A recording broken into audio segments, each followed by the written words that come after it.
Well, I say every day it's a getting closer to taking a bath with my fucking toaster.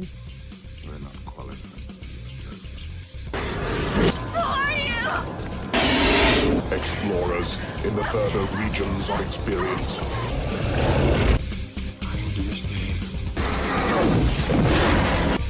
If you do not listen to me, then the hell with you.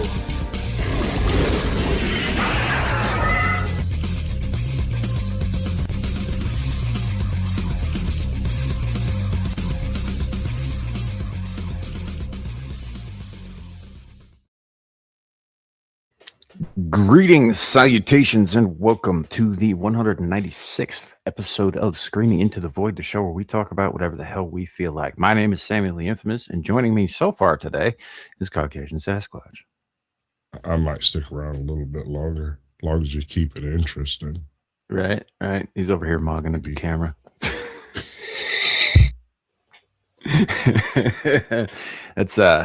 So I bet that's how you take your mug shots too. Thank you for noticing me. Right.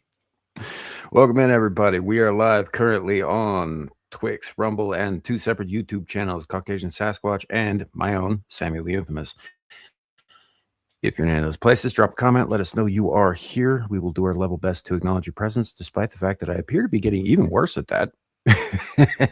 And I say screw those we'll, guys down there. They're the peons and the plebes, and what they should do is send us money to be noticed. Right. Something like that. But we are a little shorthanded as we begin, but we should have others joining us later as the show progresses. You will also notice pinned on the bottom of the YouTube chats and the top of the Rumble chat, Gals Give Send Go link. We're still doing that. We're still shilling that. She is currently at $4,510 of 6,000. So do us a favor, and if you can help, great. And if you can't, share it out. Spread it like digital herpes. I'm going to just keep saying that until somebody slaps me in the face for it, because I think it's funny. You know, make everybody get you. Bus ticket, folks. So remember, hit that cash out. Yeah. Anywho, but yeah, no, we're gonna keep that going until either we hit the goal or Gal tells me to stop. And yeah, we're working on it. It's incremental. It's slow but sure, but we're getting there. That said, I want to say a little who's in the chat so far, and then we will get on with the stuff. We have a panoply even of topics today. And some of them are even kind of fun. This is what you get when you let Sam go monopolizing things. Right. Old Blondie, good to see you, man. No diversity. We need Europeans and POCs. I mean, yeah, but apparently we're too pale. We scared them all off. Too pale and American. Hold on. There's diversity on this panel, sir. I will show you the diversity. He's native. I'm not. He's Cthulhu. Sort I'm of. not. He's outsider. I'm not. He's West Coast. I'm not. He's not West Coast. Close enough for fucking government work compared to Georgia. It's like you buttery 1,500 bitch. miles from here. Don't make okay shit. You're like 4,000 miles from here. I'm in the middle of the country. Your mama's the middle of the country. Talk about the Midwest. Midwest's actually off to the fucking right a little bit. I'm in the middle. Okay. As with Europeans, my perception of America might be a little skewed. Yeah. I am aware that places like Wyoming has counties almost as big as my state. Yes, we do. I'm aware. At the same time, here's the thing, though. I don't give a fuck. Pound for pound, we've got more military, so bring it, bitch. I'll kill some more cows. I mean, we got the nukes, so okay. Yeah, see, yeah, right, yeah. That's why we friends. See, out of my 40, homie. See how quick he turned around on that, folks. Shit, don't start with me. I said it Blackhawks. When the mess I said we want Blackbirds. I don't know what it does, but I will send one the fuck over there. That's fine. A Black Hawk will cook in nuclear fire, same as everything else. We also got Abe in the chat. Howdy, Abe. Hope you're doing well. I'm British and green, but I'm not on stream today. That is Are true. you threatening the entire East Coast with a petty rivalry? I would prefer to threaten the northern border because the Canadians were dumb enough to put basically their entire populations just in a line across it. But like all those resources that they don't live anywhere near. I'm just saying, all we gotta do is take care of the gatekeepers. Oh, dude, I watched. All right, I don't know where the video went, but it got taken down a few months ago. But I was showing this to all my Canadian buddies. I was like, dude, this dude in Arkansas has figured out exactly how to wipe out Canada. All you got to do is march across the border and do like a blitzkrieg run and take the cities.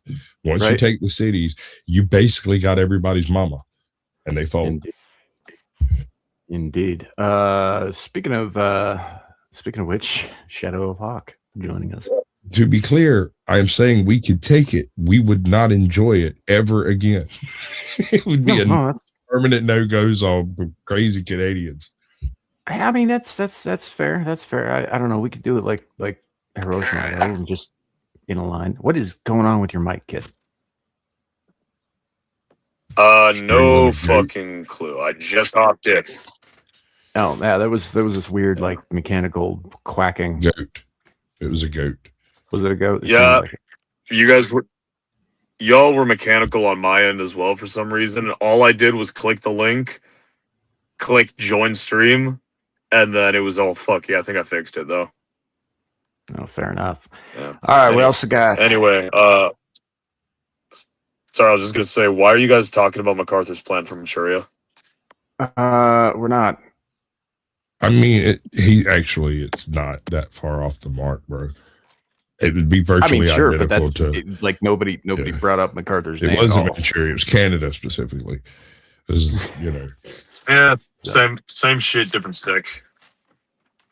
Well, I don't know. I think know that crazy less people in Manchurians Canada. have a garden shed quite like the Canadians do.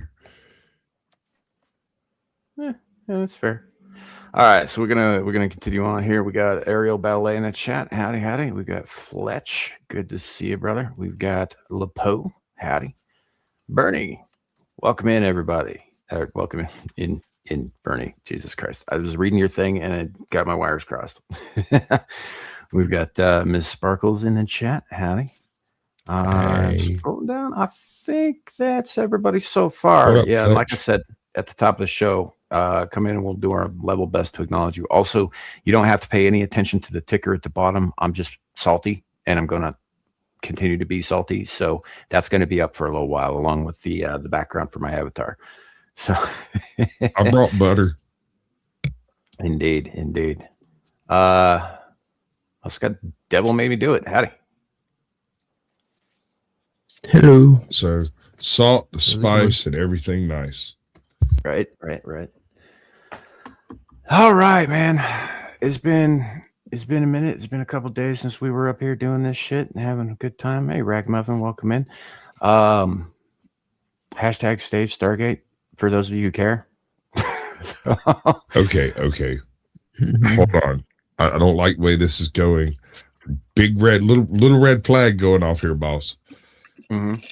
So here's what I think is actually happening. The unspoken story and the hypothetically, allegedly in Minecraft, right? They floated the concept of, hey, let's do a Stargate. The general response was, dear God, if they wokeify it, we'll riot. They went, ooh, maybe we shouldn't do some Stargate. And now everybody's like, no, do the Stargate. But we're going to wokeify it. But do the Stargate anyway. And you're going to hate it. So I've been following this pretty closely, and you're only about half right on that. But that was the initial reception, because here's the thing. When Jeff Bezos bought MGM, right? When Amazon acquired MGM Studios, they acquired all their properties. The only two properties MGM had that were worth any fucking currency in this current day were James Bond, and Stargate. Everything else they had, nobody really cares that much about. And immediately Bezos puts out a statement in, I think, Vanity Fair, actually, of all fucking places. I don't have it in front of me, unfortunately, where he was saying, we look forward to updating this for a modern audience. He used those specific exact words, which every time we've heard those, that is a problem. It's always been a problem, especially with Amazon. Now, years go by, nothing happens.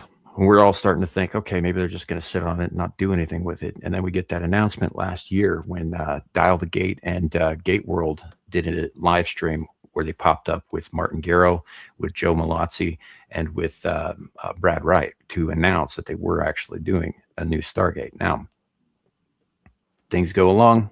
We're getting tidbits of information here and there, but we can't have too much, obviously, because everybody who's involved is under NDA. And then a couple of weeks ago, Amazon axed it. Amazon axed it in part because they got new executives in charge. Their executive in charge of world building is the one who axed it. He replaced the last guy who was the one who greenlit it. And the reason that they gave to Variety, who reported on this, although it is worth noting that Amazon has been completely fucking silent on this topic the entire time, has never actually put out anything official, has never said anything, has never responded to anything. They're just dead silent. But in the article, they said they worried that it would appeal too much to their already dedicated core fan base and not enough to the mythical modern audience. And that's why they axed it. They were already in pre-production. So what you're saying is I was exactly right.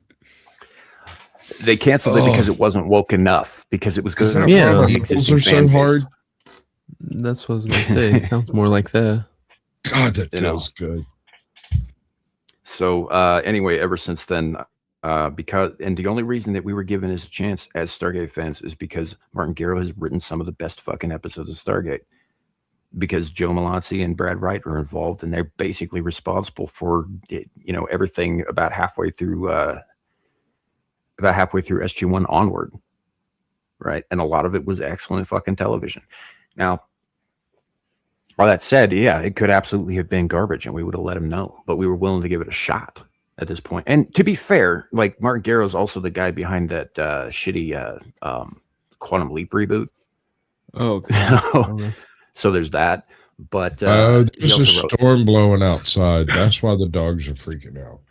Okay, oh yeah, so if I drop out, I'll be back as soon as I can. No, fair enough. There's storms happening all over the country. We have one down here. So, but anywho, and that's why people are upset. But it's getting the Save Stargate campaign is essentially, look, all we want to do is give Garrow's show a chance. That's it. It's like, if it's great, awesome. If it's not, we'll let you know. Oh no, Lepo. Woke Stargate wasn't Lex. That was sexual Stargate. Woke Stargate was Continuum. Lex was basically porn. It was just barely, almost shy. If the ship porn. Itself was horny, God. Yeah. So, and it's just it's a thing that's been happening. I introduced my wife to flyovers over MGM 22. Studios. That's disgusting. We're there was a banner flown over the MGM headquarters last week. There've been a number of tweet storms. I just found out an hour ago that they've got big old billboards up in Times Square right now. So, and it's just look, we all understand. Amazon called it. They haven't said a fucking word. They're not bringing it back. It's not happening. The next time we see anything Stargate from them, it's going to be a goddamn disaster, because they're going to get in people who don't give a fuck about the show or outright hate it to make it. And that's they're going to Kevin Smith it. But because they're going to Kevin Smith it. Yeah, that's what I'm saying. They're going to come and say they're big fans and not actually be big fans and just fucking mutilate the shit out of it. We're going to end up getting the Tila of Stargate. It's going to suck. But here's the thing. He-Man, welcome to the Tila show. Right. I'm salty and I'm petty, and I'm going to keep this shit up as long as I can. So it is what it is. I just want good TV, man. I just want some good TV. That's all. A Night of the Seven Kingdoms, good TV. Good TV. Yeah. So liked I it. guess if it's isn't that like a Game of Thrones spinoff or some shit? I don't even care. You can't tell. The only reason you can tell it's Game of Thrones is because of the names of the people in there referenced in the book. Otherwise, it's like a Knight's Tale. If you didn't know nothing about it and you just watched the show, it's a good, solid show. It's one of the best I've seen in the past 15 years. Knight of the Seven Kingdoms? Yes. Yeah, no, my dad was like burned on Game of Thrones after season 7 and House of the Dragon. He didn't even realize Knight of the Seven Kingdoms was a Game of Thrones show until he heard the word Targaryen and was like, "Wait, what the fuck is this?" He was telling me I should watch it, and I already like wrote it off as, "Oh, it's more Game of Thrones. Game of Thrones is shit." He's like, "No. You gotta watch it." Listen, brother. Great. The writing is solid. The dialogue is on point. Several of the notions from the books are depicted in a way that are quixotic, if nothing else. So the knight in question may not actually be a knight because a knight must be knighted by a knight. And if the knight was never knighted, then he's not a knight. And so he jacks the fucking armor, dips off to go say he's a knight. Nobody really cares, right? Because knights get knighted every day. The problem is he never actually says he was knighted. Now, there are two schools of thought on this. One, Arlen, his master, was a total asshole and died before he got a chance to do it. The other one is, and this comes from the books, Arlen was renowned for the size of his cock. And he claimed his sword's name was like Darla or something like that. And that his weapon was carried everywhere he went. And he also was famous as saying, a knight may only be knighted with a weapon. And so the idea is that Dunk was knighted, but it was with Arlen's phallus. And the joke there is that any whorehouse from Dorne all the way to Winterfell will call you a knight. Every single one of them. The kings and bishops, maybe not so much, but the women will agree that is definitely his weapon.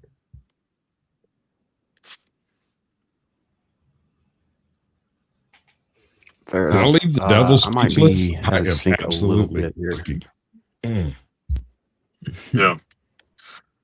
Shit. The shitternet's back. God damn it. Oh boy. We got the ghost in the system. The ghost in the shell. No, we're not. In a shell. One of the other things one of the other things I really liked about Knight in the Seven Kingdoms is because I read the book before I watched the show, and actually between my dad recommending it and the book, that's what made me actually like watch the show.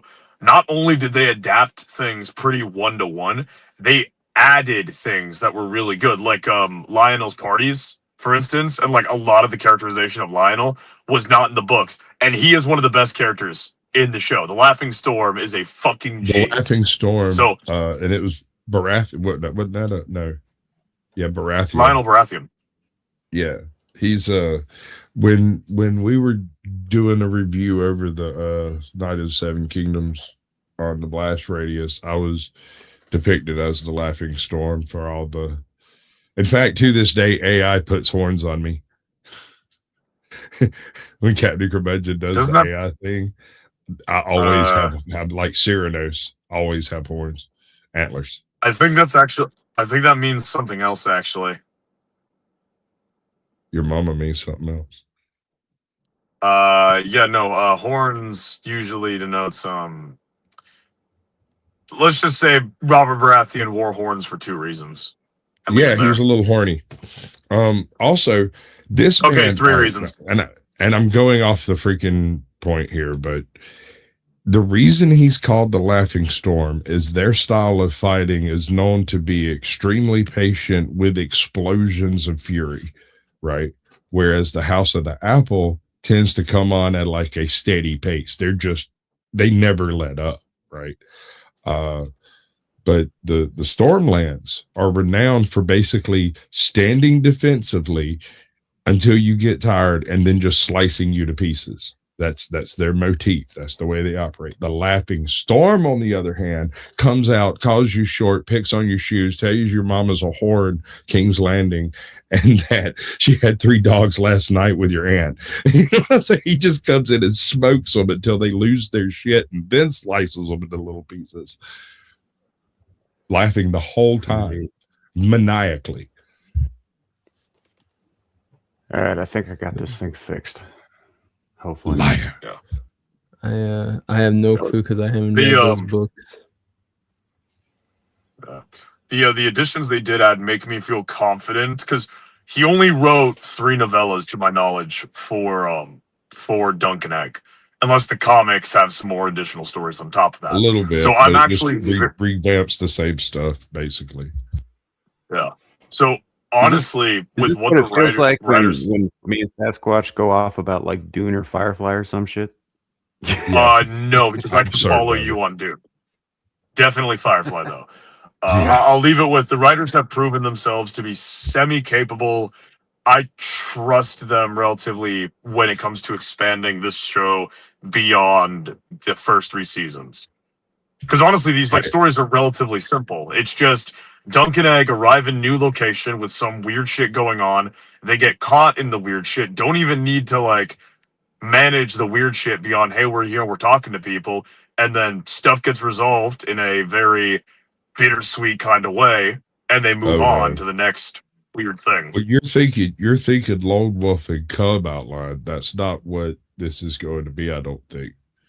But this isn't, medieval Japan with a samurai and a boy. This is a knight and he's going to the tourneys. You know where Dunk got his Sir Duncan the Tall got his fame. It was almost never on a battlefield. Almost every one of his great victories took place either in a what do you call it? The like they did with the tournaments. No, not when typically it's in association with the tournament, but not really part of the tournament, like the Trial of the Seven. See, that wasn't a part of that tournament. That had nothing to do with the tournament. That just happened to occur at the tournament, and that's where a lot of Duncan's stories actually take place. And I think it could be really cool if done right. Absolutely. Well, and I wasn't referring to great battles, but just random wild shit, like the rivalry that he gets involved in the second novella. I could tell Sam's tired of conversations he can't join, so I'll leave it there. Yeah.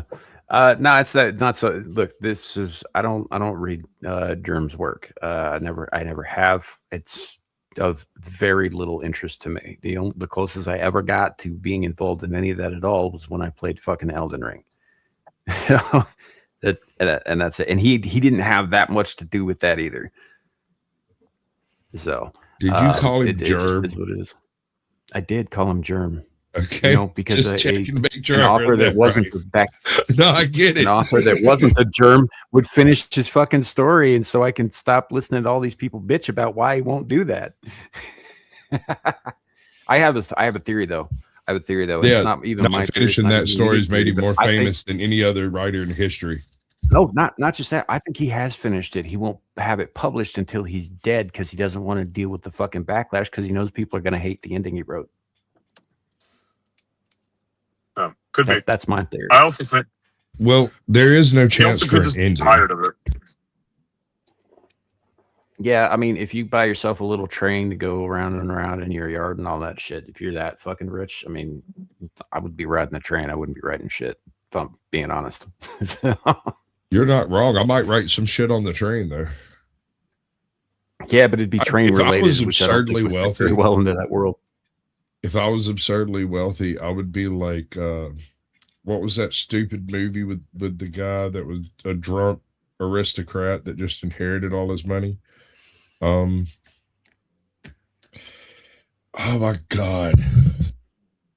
Sounds like a lot of them. Most of them? It was the name of the fuck. Google, save me. Russell Brand played the remake. I can't Oh, remember. Arthur. Arthur, thank you. No, the Oh, yeah. original Arthur and the With Dudley original Moore pitch for or Arthur. Dudley Moore was absolutely epic. The idea behind it initially was for a guy who's basically living off of old money and trust funds, ridiculously wealthy, ends up being put outside of that wealth umbrella, but in like a trust fund bracket over here, where he goes from driving Rolls Royces to, you know, having to get a Cadillac, right? Like, I can't use the Bentley, father, that kind of stuff. And suddenly he's forced to live in a studio apartment uptown London. It was supposed to be a fish out of water story, but the fish that's out of water just means he goes from an unlimited account to a 9-figure account. And they changed it to what Arthur became. And the original Dudley Moore version of it is absolutely astoundingly well done.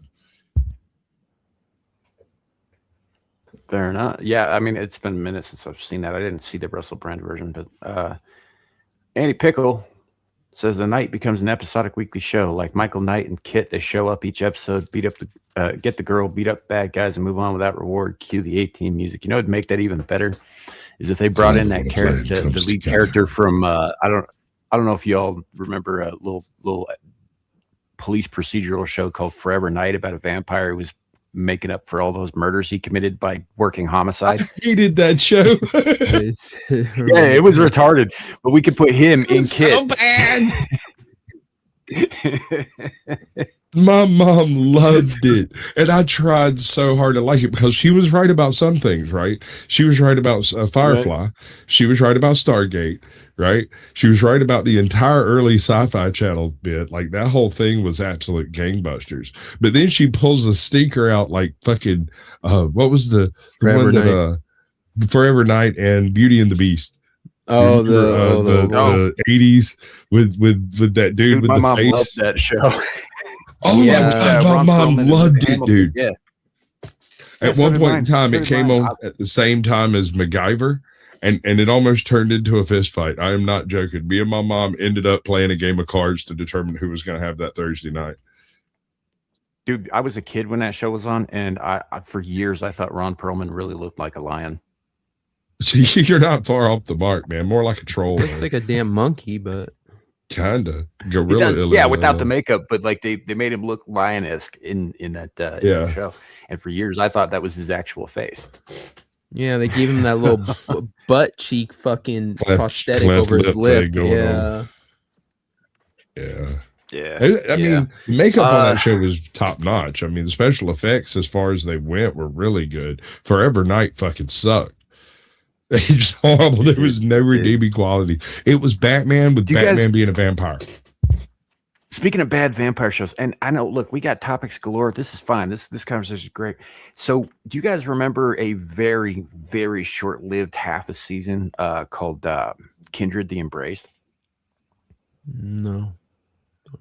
So it's very loosely based on White Wolf's World of Darkness.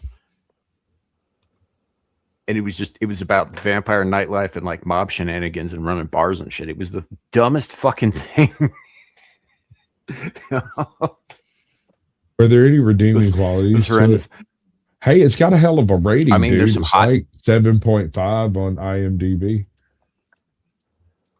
It's okay. It has some. Dracula meets the Godfather in this complicated but short-lived supernatural drama in which San Francisco police detective Frank Kohanic makes an unsettling discovery. His city is home to a horde of vampires divided into mob-like clans. Wow. Yeah, like I said, I mean, it's directly based on White Wolf and their Vampire the Masquerade. The role playing game. Yeah, no, I'm hip. I was unaware. Wow. Yeah, no, it came out back in like 2000 something or whatever, and it lasted for a minute. This thing is chock full of people too. It's got Brian Thompson, C. Thomas Howell, Mark Finkel. It's got a couple of hot chicks in there too. Jeff Kober. That's crazy. How did I will warn you though, if you start watching it, there's no resolution because they got canceled. Of course not. They Fireflied it. Yeah, I mean, Firefly was filming on a Tuesday and went home on a Wednesday. Like they just got bus tickets. Was told to get out. They're going to be filming a Stargate. You got to get the hell out of here. Star Trek's going to be filming. Oh man, yeah, no, weird shit. The obscure television shows. Like somebody asked me the other day what my favorite Heath Ledger role was, and I was like, you guys probably don't remember this little fucking Sam Raimi show called Roar that was on Fox for like 10 seconds, but it was really good if you're lucky. And he played like this Celt who was living in North Britain at the time that the Romans occupied it, and the bad guy was Longinus, the same Roman who pierced Christ's side with the spear, was cursed with immortality. So hundreds of years later, he's picking on the Celts because he was banished out to the outer legions because he made people back home in Rome very uncomfortable. I know the one you're talking about. There was a subtle second concept there that he was also cursed with just really shitty luck. Mm-hmm. The kind of shitty luck that looks like good luck until you feel the full ramifications of that good luck. Yeah, like rabbit's paw luck. Yeah. Yeah. Monkey's paw. Not quite monkey's paw, rabbit's paw. Like specifically the rabbit's paw from Supernatural. The one that does. That's another one like my mama really was good right fortune about. and then fucks you up the ass. Yeah. So the monkey's paw doesn't even pretend to make it look like a good thing. I guess you got a point there. I mean, right. It does have distinctly African connotations. See, have you ever looked into how Africans depict the concept of genies?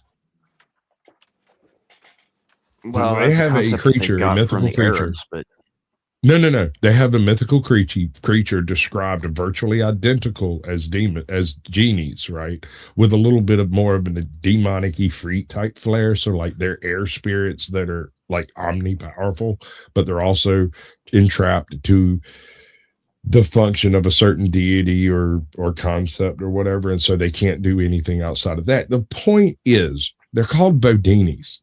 And these guys are absolutely evil. They're monkey paw evil. They're deck of many things dangerous. Like you can wish for something, but they're evil. They're going to give you the worst possible representation of that wish. You can't even be careful about it because here's the thing. They're not a jinn, right? They don't have to grant the wish. They do it as a joke. So like they pop out of their little ensorcelment location and in African tales it's like scrolls and amphora, right? Bodinis? Yeah. A Bodini. Sounds like a fucking good punk band. Bodini, the African genie. The Bodinis. Yeah, I hadn't heard too much about it. Well, that was the thing. Like somebody brought up the other day, how like with the Odyssey, with the Anne Boleyn thing, with Vikings Valhalla, with all of these things that are supposedly based on historical and or mythological things pertaining to specific peoples, being changed to reflect other peoples who weren't fucking there. Somebody was saying, well, why can't they make stuff based on African myths? And I honestly, I get the sentiment, but how many African myths do you know? They don't have the fucking press, and the very few ones that do have the press, I mean, like the best of them is hold on, I'm not done. The best of them is Anansi, and Anansi is a selfish, self-involved prick. Siota the Nupe would be a very good one. You could make kind of like that show Merlin. Well, that's what I'm saying. You could straight up just make Merlin, but African. Well, that's kind of what I'm saying. Is like the African myths tend to be very personal, local, and have more to do with the people who spawn them than they don't have like universal themes, generally speaking. And the only African myths that you could apply that to don't even belong to sub-Saharan Africans. Those are Egyptians.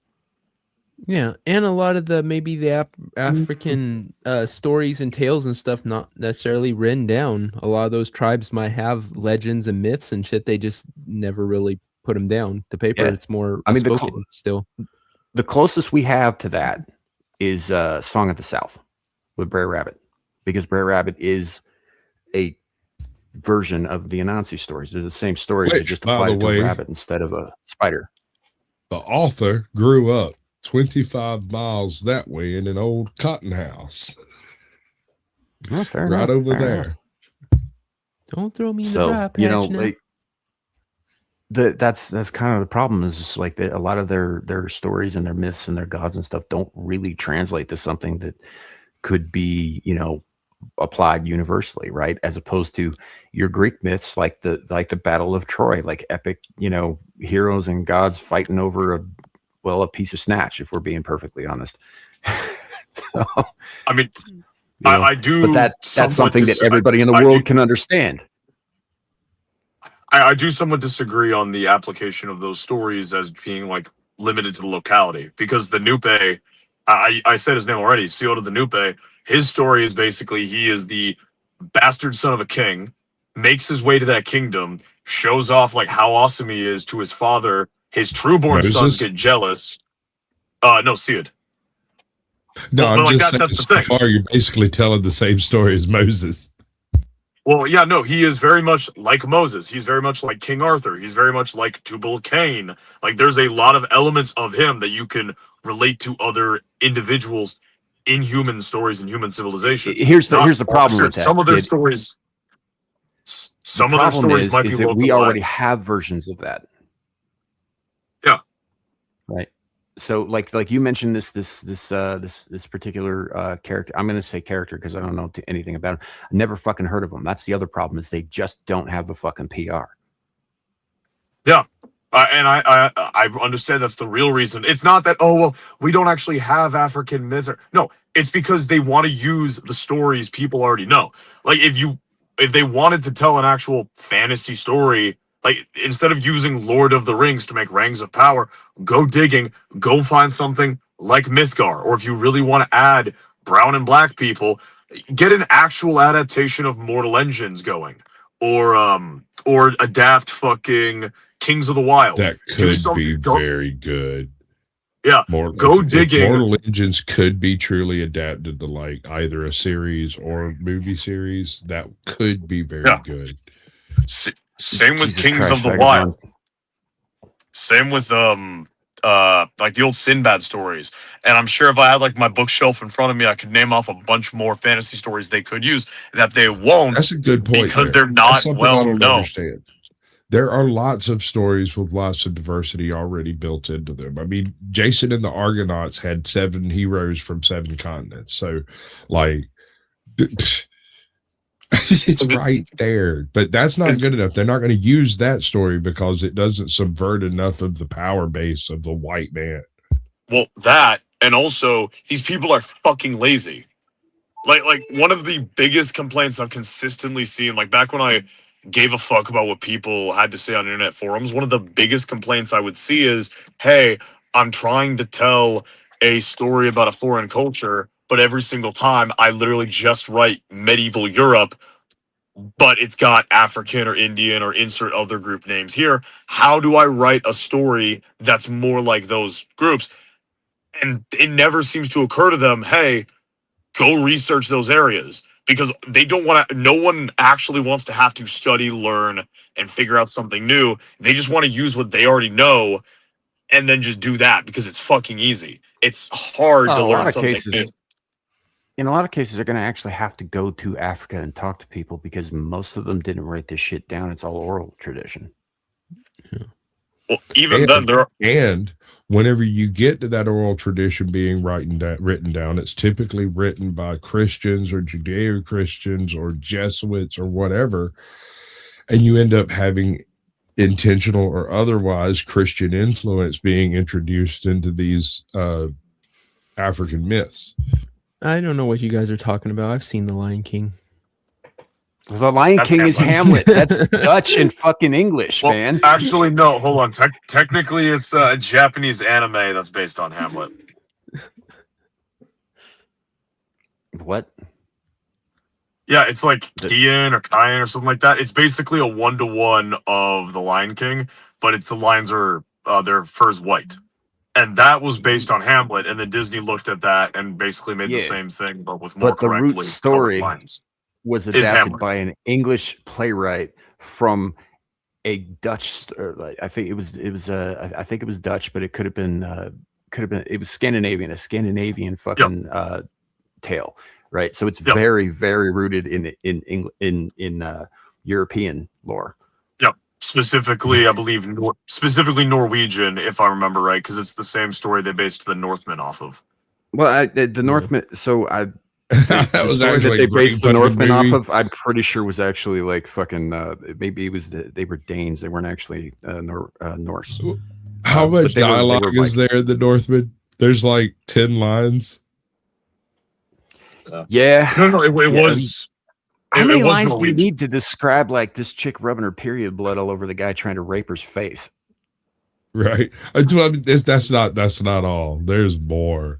It's so much. That was more. a very dark movie, but yeah.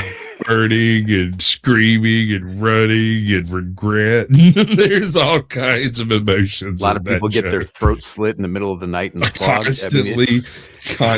Constant battle. It's just it was so refreshing because you got to remember when the Northman came out, we hadn't had a decent freaking movie that depicted some dude just going on a tear since like Die Hard, bro. There was always some strong independent woman nearby that was taking flack on the edges, right? Nah, Northman showed up, none of that shit, dude. It's just murder. Right. So, all right. We might as well get to some of these topics, but before we do, just because I want to kind of make sure that I remember this, Devil's cheating on us today. How dare you? How dare I? How dare I?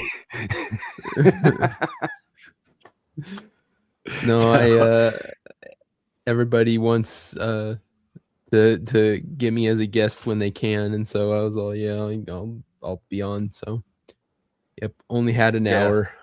It was funny because last night when you said I'm going to be on Iron Show, I was like, doesn't Iron Show air when the mine does? He's like, I'll be on Sam's show and I'll be on Iron Show. I was like, fucking how? We're doing a threesome. All right, so we're immediately going to have you double dip and do some ghetto syndication so that you're on both shows at the same time. That way you can't hear us talking shit to you, and occasionally you can just unmute and answer them on our show, and it'll completely confuse the dialogue. Yeah, Larry does that sometimes for real, and it's disconcerting. He does that. Hell, you've done that, Sasquatch. Well, I was backstage with a different show, and I told you beforehand that it was going to pick up before that let off, and I had five things going. So anyway, so yeah, I'm unfortunately going to dip so I can go spend time with my side piece. You are going to double dip, sir. That is the problem. But thanks for having me on. Hopefully you guys have some good conversations, and I'll talk to you guys next week. You're going to practice some horticulture? Because you're horrific. I'm a sleuth, like Sam. Yeah, that means he doesn't get paid. Maybe we should get you some gallons of cheese. Oh, yeah, of course he dips out right before I, bukkake him, I guess. I don't know. There was no good place to go with that. Hey, yo. Hold on. I saw a fucking meme today. I saw a meme today that made me laugh maniacally, bro. It almost hurt my face. It was the scene with Anakin and Amidala in the grass, and it's always like where he does okay. He's like a meme template, Big Kelly really gets me going. And she looks, me. Goes, you mean bukkake, right? And I was like, yeah. No, that's Hold on. These motherfuckers not. Sorry. No, I'm pissed at something else. Sorry about that. Okay, so I'm the one who posted that because I clipped it out. Because if you go back, if you look at my my community tab, right, and you find that meme at the very top of it, it says reposted by Nayib Bukele. The president of El Salvador knows what bukkake Yeah. is, and he's leaning into it, and that's funny to me. Well, here's the thing, though, is like, yeah, she's hot and everything, but not so much when she's covered in somebody else's jizz. But Kaylee, that is a damn fine specimen of a Western man, there, sir. Yeah, no, but that was, I mean, the meme itself is just kind of like, okay, I mean, it's funny, but it's just like, it's not too special. But what really nailed it home for me was that it was reposted by the man himself. Oh man, that was good. That was good. Dude, it just makes me giggle every time I think about it, because the look on his face there just says it all. It's like, you mean bukkake, and he's just like, no. Yeah, that shit was wild. That shit was wild. Yeah, no, sorry about that outburst, Sam. My company just decided to not give us the net ID for the mortars 2 weeks in a row. Oh, good. Fair enough. At least you can't hurt yourself. No, so that means I have a detail missing from the order I That need to wasn't submit. an invite. Yeah. No, it just means they'll give me less points for an incomplete order, even though they didn't fucking give me the appropriate details to finish the order, so I'm just pissed. Yeah, welcome to dealing with vendors. Yep. It only gets worse. That's it. That's all the advice I have for you on that. I do the same thing at my job. I have to deal with exactly that every week. It's annoying. Anyway, we do have some topics. We're gonna start getting into some of that a little bit. So this is the main thing for me today. Now, this is just a post from somebody who calls themselves Leading Report, and Leading Report does tend to post some out of pocket shit sometimes. Sometimes they're dead wrong. Sometimes they're just years fucking behind. Like they did one the other day where they were just saying, "Oh, the CIA had had advanced knowledge of 9/11." I was like, "Yeah, that was a quarter century ago. We've known, man. What the fuck?" It's like, that's not news. Why are you saying that's news? So in this instance, I did go and I checked, and there are tons of articles on them. To be fair, most of them are left leaning. But this is a thing that's happening where now I don't have the list up, unfortunately. But there is a new Texas statute that is adding Bible passages to required reading in publicly funded schools. Yeah. Not a fan. No. Yeah. See, I know the reason I'm not a fan is different from the reason you two aren't fans. I'm not a fan because I have the same issue with this. This is a publicly funded school, which means that it is government funded. Yep. Right. The problem that I'm having with this is that you shouldn't have government funding doing any of this for a couple of reasons. Number one, it's not their fucking place, man. You want your kid to learn religion, teach them, be a parent. That's your job. It's on your head if they learn it or if they don't. That's your sole providence. The government has no business being involved in that in any way. Second problem I have with this is the same problem that I would have with non-Muslim kids being, made to observe Ramadan at public school, or non-pagan kids, drawing down the moon in ceremonies. That's not they shouldn't be doing that. If it's not their religion, they should not be exposed to it by the state. Right. That's where I'm having an issue with this. Like, I don't care. I just don't think the state should have any bearing on any religion whatsoever. So the second religion becomes involved in an institution, the state takes 2 steps back and says, "Wait a minute, something ain't right." This is the issue that I'm having with this. This is the same shit to me as when all that other ideological shit that we see in schools that we're trying to get out of schools. They shouldn't be teaching that shit either, because that is personal belief systems, it's personal preferences, and that's being imposed on kids when all you should be doing is teaching them reading, writing, and mathematics. And to be perfectly frank, if parents were on their game, we wouldn't even need them for that. Yep. See, that's what Sam brought up of the sharing of ideologies. It's going to take me a second to put together. we had a conversation, I don't know how long ago. We were talking about how the reins of power swing like a pendulum. And I always told you I'm seeing how far left the pendulum had been artificially pushed. I was really worried what the right wing swing of that pendulum would look like. And this is the opening type salvos of that time of swing. Yeah. And from where I'm sitting, my issue with this stems from two problems. The first is whenever Christians try to bring in our faith into a school system, that inevitably leads to ideologies that we're not comfortable with, utilizing the same arguments and then using us doing it as precedent to come in. You had it with after school Satanist clubs, the fucking gay straight alliances would use similar arguments, and if you have problems with Islam, they also use the same arguments. And then my other issue is I fundamentally don't have problems with being vaguely hypocritical for things like this, but I know the vast majority of Christians are too chicken shit to actually go, fuck you, we don't want your shit around. So all this is doing is allowing others to get close to your children because you want to be lazy and not just educate them of your belief system on your own volition. So now your kids are being exposed to a system that you disagree with, all because you're too lazy and too chicken shit to actually take care of them yourself.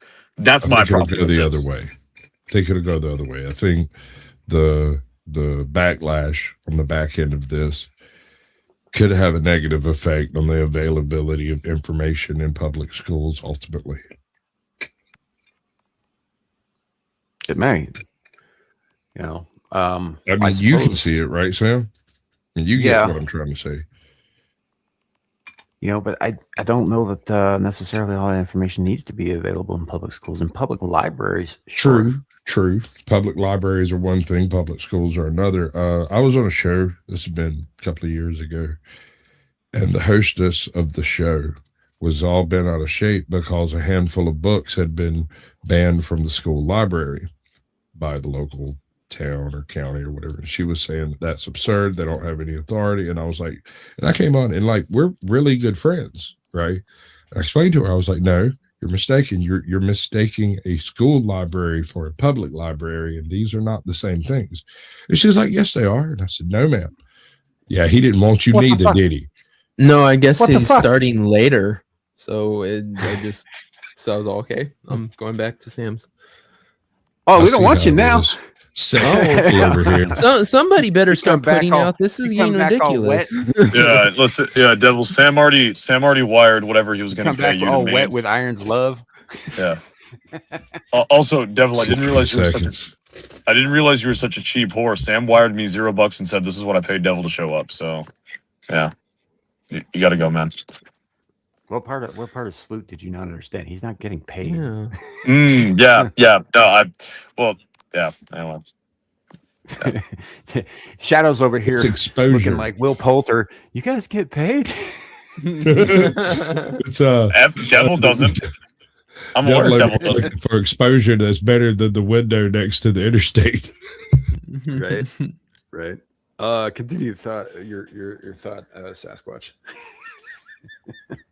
I'm sorry. What was the last thing that you said that was pertinent to the conversation? It was about public libraries versus public schools. Right, public libraries versus school libraries. School libraries, even if they are a public school library, are not equivalent to a public library. Not every book under the sun should be available to a school library. It's not necessary. Like any particular law book from the 1700s, there's no fucking reason that school should have access to that shit except under certain circumstances, and if needed, it can be provided. However, when it comes to doing things that are inherently religious, inherently sexual, or inherently private, I'm not sure any of that needs to be in a public school library.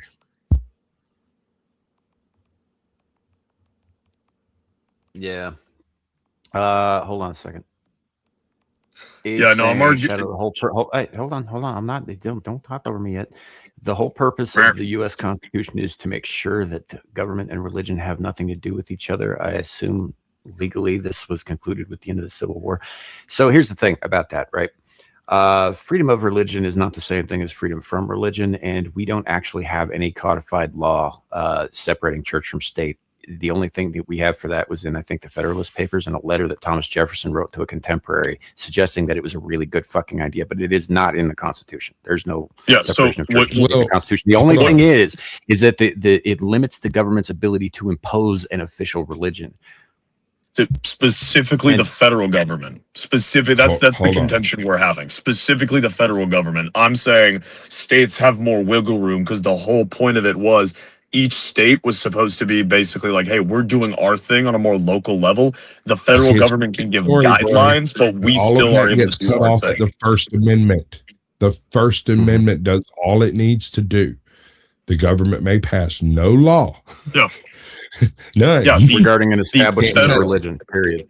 The federal government. The federal government. Here's the thing. States have state religions. All right. Yeah. Shut up for a second. When we're talking about publicly funded schools, they are in publicly funded school districts. Publicly funded school districts receive federal funds, which makes them beholden to this. Yeah. Specifically. In this case, it actually does, the First Amendment does apply because of the way that federal schools are funded. Yeah, that's separate to what initially started the conversation between me and Abe in the comments. Because public schools receive federal funding, that does apply. I do agree with that. I'm talking about our little pickle is states have more autonomy in determining things like state religion than the federal government does. If there was no public funding from federal government and the states had more control, rules as written, they could. Is that moral? Is that something they should do? Fuck no. But they would have more legal authority to do so than the federal government does. Are you okay, Squatch? You look like you're on death's door there. Yeah. It's the stardust. We'll just leave that at that. But yeah, not like you're right. You guys were arguing two separate things. Like here, Abe's correct. Here is that the First Amendment ensures freedom from religious imposition. So what it does is it essentially, yes, the government can't mandate that you go to, say, a Catholic church, for example. Yeah. Right. They also can't stop you from going to a Catholic church. They can make no imposition regarding an establishment of religion, period. But that's as far as the wording goes. Now, I've heard a lot of people arguing that, well, they just meant Christian religions. And I was like, well, Christianity is one religion with a bunch of different fucking like sects, but it's one religion. So, when they talk religion, I don't believe that they were limiting it to that any more than they were limiting the Second Amendment to muskets. Yeah. Right.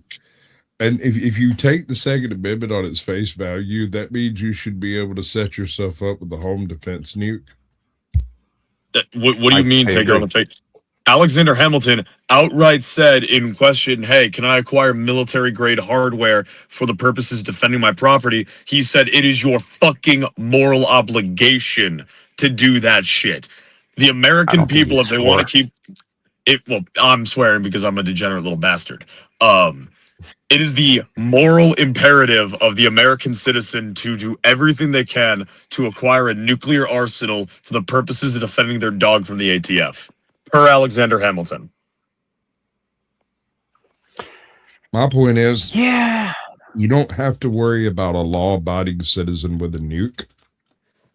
He's never going to use it. He knows the ramifications and wouldn't use it. You have to worry about somebody stealing a nuke from a law-abiding citizen.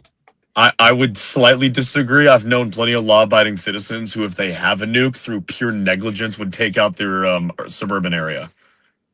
But you're adding layers. You moved the goalpost at the outset, and that's not what we're talking about. We're talking about a law-abiding citizen. You're talking about a negligent American, and these are two totally different things. I guarantee you that negligent American's not terribly law-abiding. If he was, he wouldn't be negligent. We are arguing for limiting citizen franchise. I understand and I agree. I'm like, I don't know what the metric should be, but I'm starting to think that there might be something to the multi-tiered citizenship concept. The Romans did it for like 3,000 years. There's got to be some reason it worked. Superior application of violence. Okay, I accept that. Yeah. Yeah, I don't know. I guess it's my issue is they shouldn't be mandating any of this stuff. They shouldn't be, because my biggest issue with it is that the government shouldn't be having anything to do with the religious or moral instruction of your children. That is solely a parent's responsibility. Solely.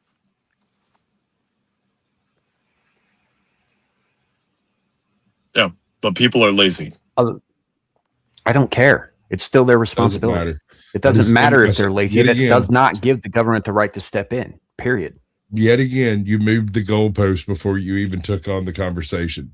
You just snatched them fuckers up, took off cross. No, Squatch. I didn't move the yes, sir. Nope, I didn't move the goalpost. I switched just from playing poker to go fish. I completely changed the fucking game without consent. It's worse. It's a lot worse. It's shows like this that remind me why I don't like the younger generation, right? Musical chairs, everybody. Oh, fuck. Bite me. The worst part is I'm not even the most insufferable in my generation. That's the absolute worst part. And Alpha and Bravo are worse than me. Well, Bravo is like still in diapers, man. Yeah, and they're still worse than me. What's your point? So, all right. Well, you know, you're clearly not a parent. There's a period in there where it's actually really nice. You know, this later when they learn to use like real words, and that's when it gets bad. So, you know, but yeah, no, this is just a thing that I take issue with, and I know that not everybody will. I know there's a bunch of people out there who think that we should make it mandatory. You know, the whole "we're a Christian nation and we always were and we always will be" kind of thing. I disagree with that intensely. I don't think it's right any more than I would think that it's right for someone to come and take your Christian children and teach them the ways of another religion that you don't agree with. Question. Mm-hmm. Is deism Christianity? I don't think it quite is. It's like adjacent. It can be. Yeah, no, it can be Christian, but is not necessarily defined by Christianity, right? No, because deism isn't really a faith so much as a philosophy that can be applied to a number of different outlooks. Right. Yeah. So technically, at least as far as the Articles of Confederation and the Constitution are concerned, is a deist nation. Yeah, but try making that argument with a bunch of those motherfuckers want to argue about what a deist is, and I'm like, dude, fucking shit. Also, the Articles of Confederation don't apply because they were ineffectual as shit and tossed out after like 5 years. But the same group of philosophies were utilized in the writing of it. That's my point, brother. By the not same whether or not it was effective. Same general philosophies were utilized in the writing of the Confederate Constitution, and that's not operating at all anymore. But not by the same men. But not at all by the same philosophies or group. I mean, kind of. Same philosophies, different group. And by the way, not everything about the Confederacy was evil. Yes, I'm aware. They had some really crackerjack ideas about state power. It was really interesting. Yeah. Some of those guys were really smart guys. And labor distribution. Well, we'll argue. Sorry, that was a bad joke. Not doing it apples to apples because hold on. No, I was just joking. I was kidding. It was a joke. I understand it's a joke. Sam, you do realize that the North was just as bad in other ways, right? What they were doing to the Irish was, quite frankly, unquestionably bad. Oh, no, sir. What they were doing to just children in general.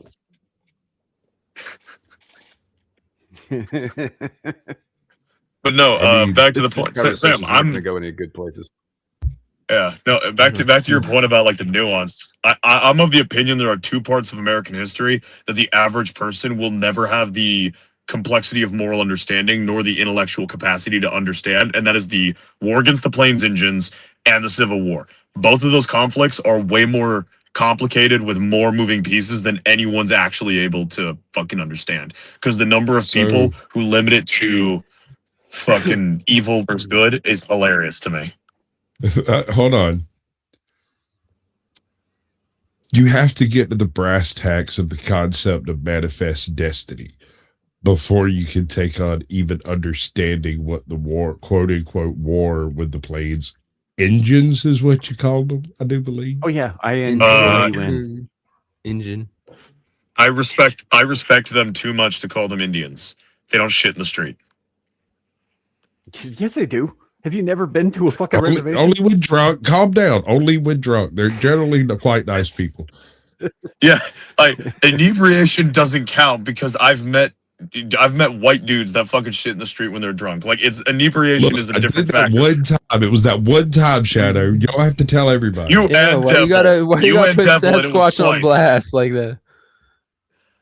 They need a lot of yeah. Now, is it their fault they're constantly inebriated and thus always shitting in the streets? That's a different conversation to be had. Yes, they choose this. See you later, Titty Bug. Yeah, individual what's actions. funny? This just popped into my head. Shut up for a second, kid. This just popped into my head. You brought up Mortal Engines earlier, and I think that if they did the spelling a little bit different, it could absolutely be as POC as they wanted. Dude, you just told a referential joke to a person who doesn't understand references. It's still funny. All right. Well, we don't have Gal here to explain it to him, so I'll take the bullet. Yeah. Well, if she tried to explain it to me, I'd just put her at parade rest. That's fine, but good luck with that. Engines. Yeah, no, I picked up on it originally. It's not funny. It's not clever. It's not witty, and you should feel bad. Only hysterical. Homeless. Only if you're homeless.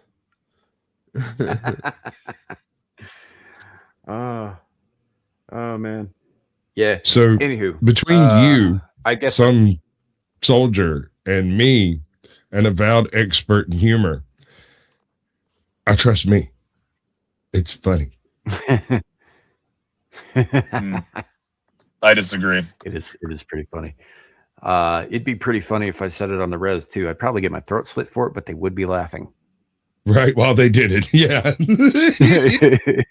I mean, it depends. Some of those reses, they'd probably be too drunk to understand you.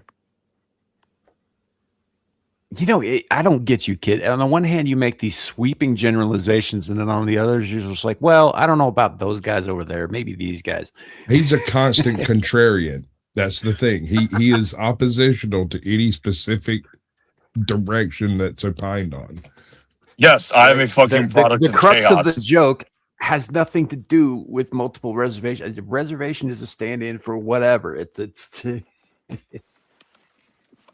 it's not. Listen, an Arikara is better than a Lakota Sioux. I'm sorry.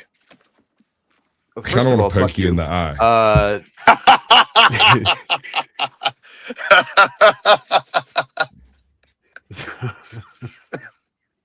How many Four Locos you got, Abe? Because about 2 would do it.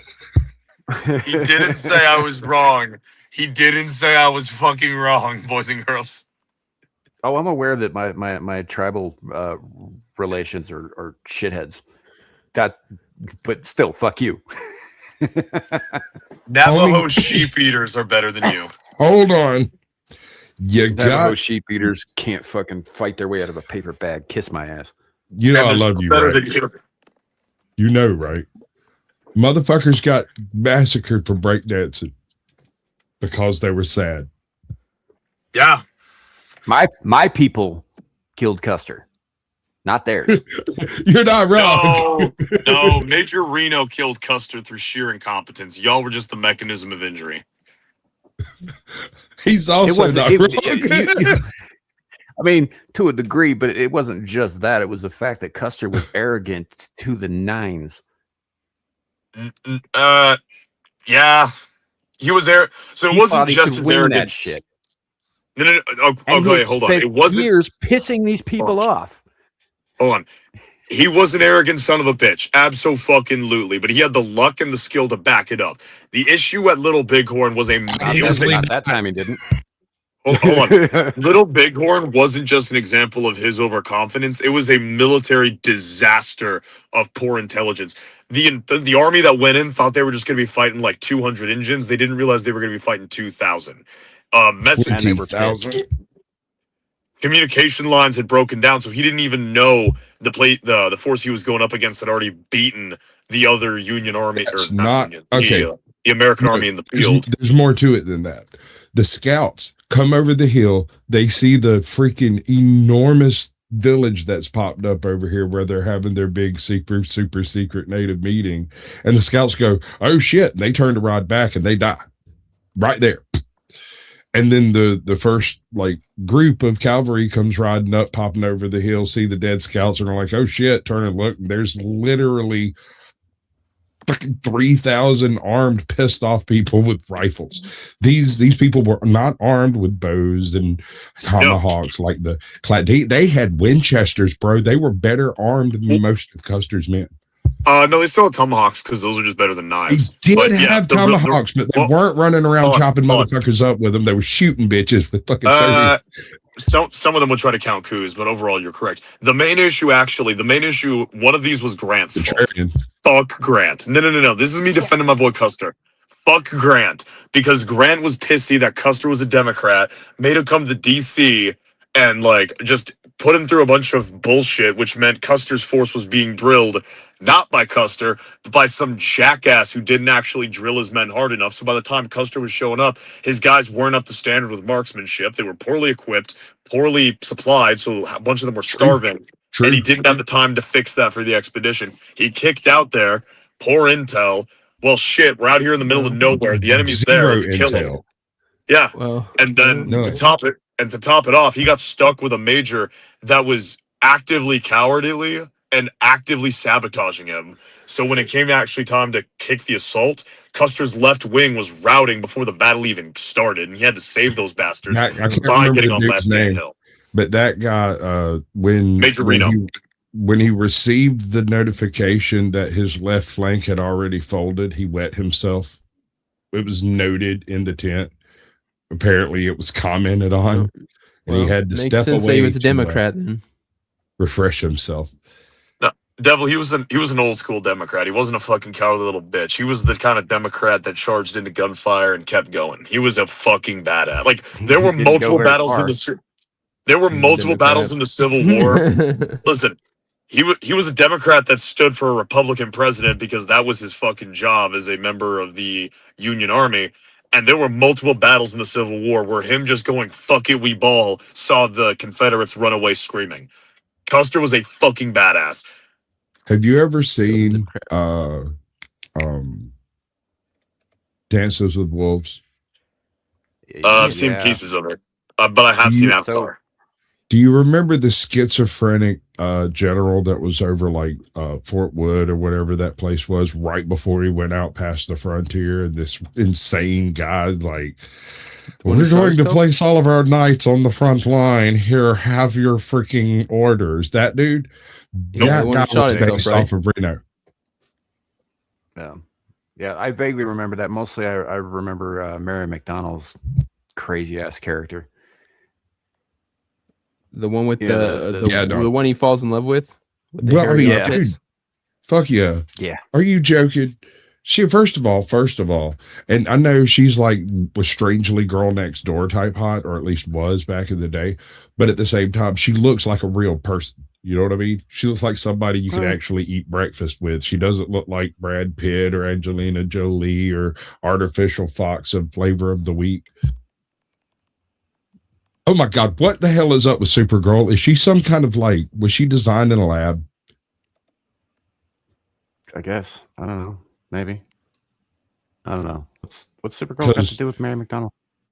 It's the very point. Supergirl looks like the modern Supergirl who's, 23 years old and playing like a jaded ancient superhero. Millie Alcock. Yeah. She has almost no individually attractive features, right? Her skull is funny shaped. Her eye sockets are weird shaped. Her eyes are strange. Her eyebrows are aggressive. Her face is a scowl. She almost always looks angry, like she's taking a bite out of a warhead. And then, but when you back up, she's like kind of hot when you put it all together. But when you look at the individual bits, let me see if I can make an analogy here. You're saying that Millie Alcock is the actress equivalent of the chili cheeseburger meal from IHOP, made from totally shit individual ingredients, but when you put them all together, it's somehow magical. Dude. yes. No, she is one step up from that chick that played in what's the Among Us? CW Supergirl? No, the one fucking that one based off the game with the mushroom fucking zombies. What the fuck is that called? Mushrooms. Oh, Last of Us. The one who plays the girl in Last of Us on fucking TV. That She was fucking comparing- weird Oh, Bella hot Ramsey, girl. the fucking Down Yeah, she's syndrome like looking Bella girl. Ramsey, man. She ain't fucking hot at all. No. Devil. You were comparing a 6 to a 3. She people ain't talk a about like, six. oh, She ain't a she's six. yeah, She's she is that's smoking slightly crack above average. now. She's not No. stunning, but she's slightly above average. Yes, she She's is. like a 4. Yes, she is. 4. Being blonde adds a hard. point, Devil. Being I will blonde adds a accept your point. ranking. Hold on, I will accept your ranking. Somebody please explain to me how somebody who has a 2 for ears, a 3 for eyes, a 1 for lips, a 2 for becomes the 6. You add it all up. No, sir. No, sir. It's a 1 to 10 ranking, and I don't you know, don't man. add it It's up. like the It's supposed to be chili fair cheese. to No, averages. Squatch. On Here's paper, how. look like Here's how. it would work, Makeup. but it does. Take the No, makeup off. listen. But No, let me explain. Yeah, Let but me if you explain. take the Squatch, makeup here's off how it works. all women, they're not going to look as good, with Listen, very few Squatch, exceptions. Here's how it works. Put her next to most of the lead actresses that Hollywood's been kicking out, and by comparison, she's better than them. It's the same. By And I'm comparison, gonna she's- fucking. No. I'm hold on. By I'm pissing comparison, on. she's 26. That is not better than them. That is merely younger. Yeah. Listen, and I'm gonna piss on a fucking holy cow with this one. Same general thing with Sydney Sweeney. She is more attractive. I'll get absolutely more attractive than the Supergirl chick, but it really the only two things going for her is the fact that Harvey Weinstein hasn't been doing the casting for a while and her big tits. That's it. If you just look at her face, doesn't have big she's tits. about I mean, average. She doesn't. She does. I hear it now. I read a Reddit thread that's now gone. And since then I've left, but this was back when she was doing House of the Dragon. According to this Reddit thread, and I have like allegedly in Minecraft in some video game, I can't even remember, right? She has ginormous nipples, and they had to tape them up on the set because they were, and I quote, disturbing and distracting to the other. Wait, Sydney Sweeney was on fucking. I was talking about not Sydney Sweeney. No, No, I'm talking about the chick from House of the Dragon. Yeah, no, I girl. don't know about it. I don't know about her. My point was the fact that a lot of women that they're putting in film are, in comparison to the ones we've been getting the last decade, are gonna look Dude, better just because. Sydney Sweeney is not even comparable on any level to the chick playing Supergirl. Yes, I even said she's significantly more attractive, but a similar general concept of if you put No, Sydney Sweeney it's not. next to Sweeney, listen, the whole point is she is assembled out of mediocre parts to achieve a better than mediocre reaction, and I don't understand how. Yeah, Her and eyebrows my are weird, her eyes are explanation weird, her nose is weird, her chin is weird, and when you put it all together, it's not unattractive. I have no idea how that works. because you're If- putting her if next you're- to actual fucking like ugly looking people. Are you saying this girl who plays We're not Supergirl is comparing hotter than her to Sydney other Sweeney? people. We're just talking about her, kid. You're always making Right, these exactly. comparisons that don't necessarily have to be Subconsciously- present. No, it's not subconscious. Yes, it I just absolutely explained is. to you. Stop talking. I just explained to you the chili cheeseburger at IHOP, right? It is made of completely subpar and in some cases outright fucking gross parts. But you put them all together, it's not that bad. I don't eat It's IHOP. not. I don't get the reference. Real This quick, girl, if I understand what Sasquatch is saying, is essentially the human equivalent of that. okay, you're saying Millie Alcock is hotter than Sydney Sweeney. Is that what you're saying, Sasquatch? Absolutely not. No, what that's- I'm saying okay. is you cannot compare them to. That's not a comparison. They're not Okay. apples to apples at all. And I don't know why he's trying to force a comparison. He's saying All we are right. comparing her to other blah blah blah. And that's not what I'm saying. I was I'm about saying- to go. I got to go talk to normal people. Yo. I wasn't saying that's what you were saying. I was giving a answer to the, I don't understand why this. The answer I was giving is not, And I'm me telling saying you what that you're you're saying. wrong. Yeah, you want to be right on a thing that's not a right wrong question. And this is very strange. I'm not sure why this is an issue. Because my only point is she looks like she was assembled from multiple decks of Guess Who cards. Like, and somehow on the other end of having like a randomized face from a fucking video game, she's still kind of hot. I don't understand how. She's assembled from mediocre parts out of a bad Hollywood studio, and I did it.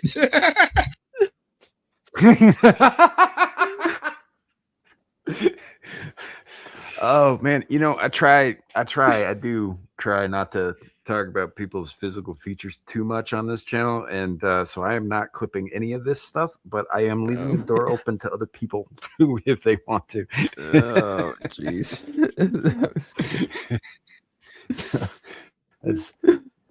That's oh man. Wait, again? Exactly. Yeah. Exactly. No, I BK got gets you. it. BTK gets it. She's Mopar actress, and yet she seems it's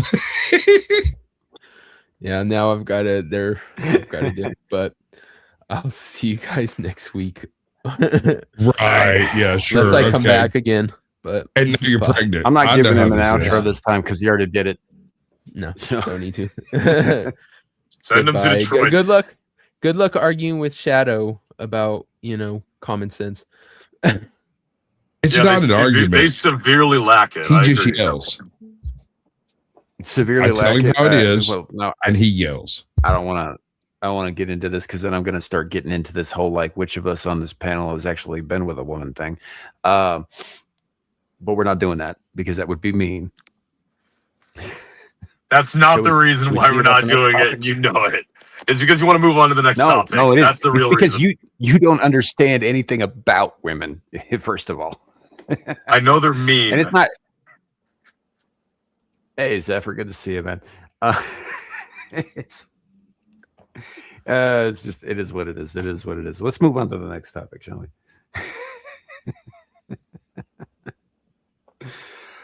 So this is in a twist of fate, almost karmically, you could say, the most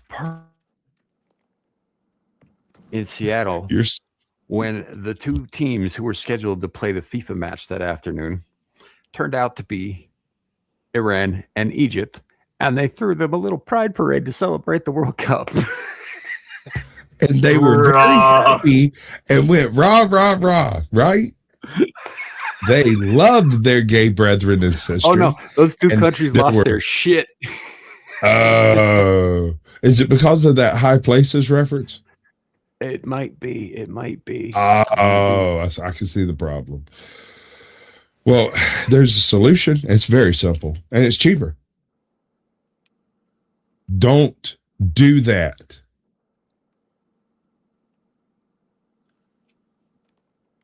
Problem solved.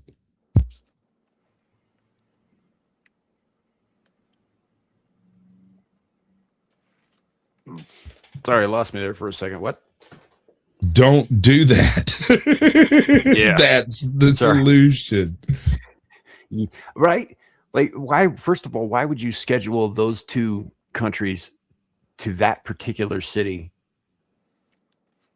No. This has all entirely to do with that whole multi-ethnic utopia concept that they're I working know. with. They wanted to prove that they're just, misunderstood and people are misrepresenting them and everything. It doesn't seem to be the case, however.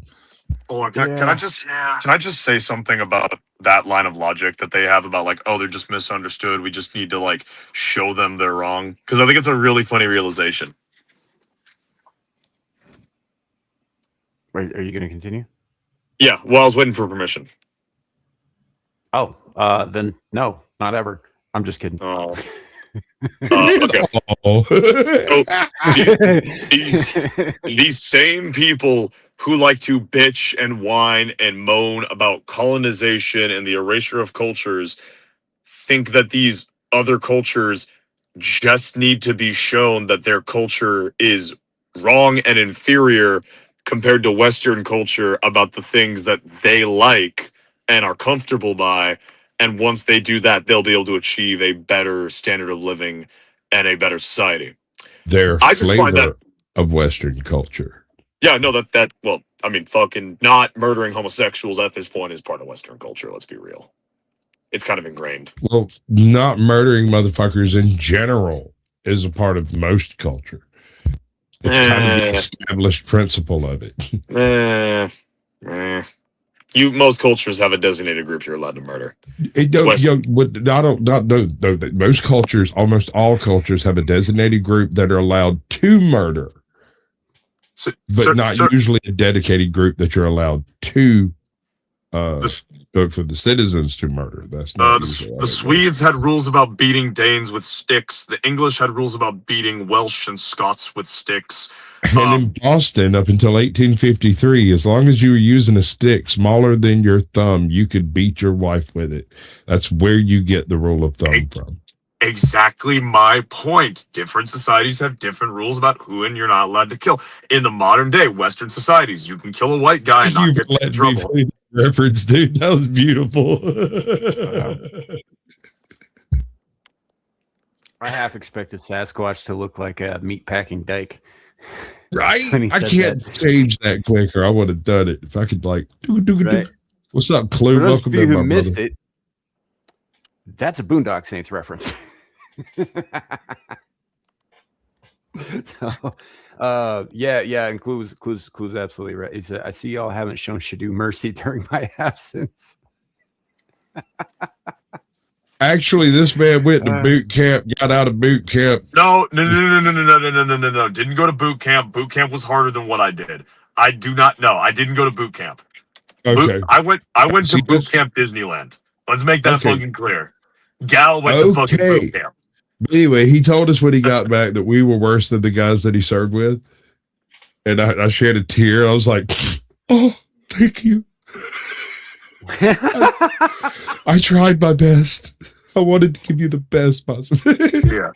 And again, to clarify, the DIs were worse than these chuckle fucks, but the guys like in my fucking unit were nicer. Zilege, Boondock Saints, not the Boondocks. Yeah, no. Make that very clear. Very different. I'm talking about a pimp named Slipback. A pimp named Slickback. A pimp named Slickback. A pimp named Slickback. Can we stop that from ever happening again? Fuck no. Andy's saying that he thinks that Boondock clip was cut and was in the extra on DVD. Nah, it's in my copy. Well, I have of course I have an original copy. Yeah, it's in my copy. So I was gonna say, yeah, it's in my copy, and then she beats the shit out of him. Hold up, we've got this one TV in the house that has a functional DVD player built into it, and we have the old school Boondock Saints, like the full director's cut doohickey when they came out in like the 2-disc set. And me and my wife were sitting there, and I've got Boondock Saints on Amazon too, and it used to be like the Blu-ray Ultra version of it, the same that I had, but it's been changed since. And we're sitting there watching it. I don't remember what scene it was that was missing. We're about not even halfway through the movie, like first 20 minutes. She turns and looks at me and she goes, "Go get I hadn't even noticed. She's like, "Go get the DVD." I'm like, "What? The DVD? Go get the DVD. We're missing like, I don't know, 5 scenes so far that I've noticed. I want to see the movie, not the watered down version Amazon's giving me." And I was like, "I love you." Then I went and picked up a big ass goddamn TV with a DVD player built into the goddamn thing, carried it to the living room, and we sat on the floor like 4-year-olds eating ice cream and watching Boondock Saints. Yeah. Fuck, I need to watch Boondock Saints again. Am I alone here? Am I the only one who actually really enjoyed Boondock Saints 2 as well. It's a very different I movie. did. But It's a very. I don't think it was meant to be anything like the first movie, which No, I and thought was it's refreshing. I thought it was great. It was, I mean, they added Clifton Collins Jr., who's a very underrated, I think, character actor. You know, Yeah. he comes in I representing really La Raza. dig the character he was playing too, bro. Like, Yeah, Romeo. Yeah, he was great. Like that bit where he's picking out his weapons, and they're those like gold-plated, pearl-handled, fucking big ass Desert Mexican Eagle looking flag thing. And he's like, cartel yo, pistols. do these make me look gay? And the arms dealer's like, yeah, you look like you might have seen one up close. And he's like, shut up, man. He's like, I hail from a very colorful people. Right? It's so Great great. fucking movie. It is really good. My wife doesn't like it, but it's really and what's funny is she really likes that actor. And we watched the whole movie, right? We went to theaters to see this movie. We went in, we watched it, and I was like, it's pretty fucking good. I can dig it. I mean, it's obviously a little wokeified, but it's still funny. It's a little too slapsticky for my taste, and didn't really feel Boondock Saintsy. But in retrospect, that's okay. So I didn't dislike the film when it came out. Wife hated it. Sure. Zephyr, yes, there is a second one. I don't believe it went to theaters though. All Saints Day. Right. Yeah, and there was supposed to be a third one. I don't know if that's ever actually going to happen or not. I think that might have been axed. I think there's I can't remember the name of the channel, but I think there's Troy Duffy is the guy who created all that and wrote it, and he has a script for a third one, and I think he'd been trying to get it made with the boys, but they I don't know if they've found a place to do that yet.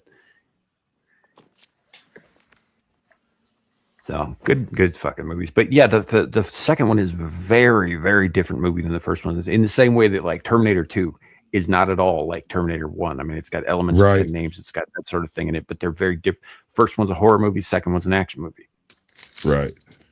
Right. So yeah, the first Boondock Saints is a crime thriller with some funny character stuff in it. The second one is kind of goofball. It's all over the place, and it's still entertaining as hell. It's a buddy fish out of water flick. Right. I mean, the bad guy is fucking Judd Nelson. You know? And dude, God, that just makes me so happy. It makes me so fucking happy, bro. I mean, you remember that bit where he was questioning the loyalty of his lieutenants, and he beat that guy to death with a piece of French bread?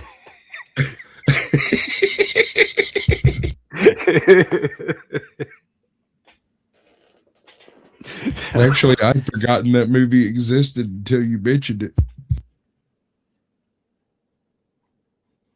Oh no, fucking watch it. It's great. I'm pretty sure I own it. I'll watch it right after we get off done here. Yeah, periodically I'll go back and I'll watch them because I enjoy both those movies, which is weird because I don't usually do like crime shit like that or vigilante movies. No, it's not a crime. It's not a crime drama, really. It's a superhero movie. It is the most down to earth superhero movie. No, it is in the comics. No, it's like in the lore. Do what? Fair enough. Well, I was just going to say, I mean, the first Boondock Saints has a lot more in common with like Charlie Bronson movies than it does with Capes and Tights and shit. It's vigilante stuff. But in the lore, they are bequeathed by blood to do what they do. They can't help it. If they were in Egypt, they'd be doing the same damn thing. If they were in a small town in Alaska, they'd be doing exactly the same thing. But they only kind of dance on that in the first movie. They don't get explicit with it until like the end of the last act. Of the subtlety is the point. Think about it. All right. So remember, he baptized the dude on the bar by splashing alcohol on his ass and setting him on fire. Yeah. Think about it, bro. When they're asleep in the cell, they get baptized by the rain. Mm-hmm. Yeah. The homeboy jumps from a 5-story building. Fuck ass. This is some bad shit. It's got to go, brother. Yeah, but when the bit where he jumps off the 5-story building with a chain to a fucking toilet bowl, right? and That's a manages miracle. to not die. Not only not die, but not kill his brother either, and save his Yeah. life. I'm telling you, they performed 3 miracles, and the third miracle is in public, and it's when they walk in and execute the mob boss and walk out with not a soul having seen a thing. Yeah, The final scene in that movie is their third miracle. And from that day forward, they are saints, and they are essentially Knights Templar of the modern republic, so to speak. Jesus Christ. Shadoo. Now you know how I felt at the top of the show. Kiss my ass. We're not talking about that. I'm down, Arctic. Email me right now. We'll set that shit up after the show. Sam. That's the first time you felt like that. I usually feel like that on this stream. I know exactly how you feel.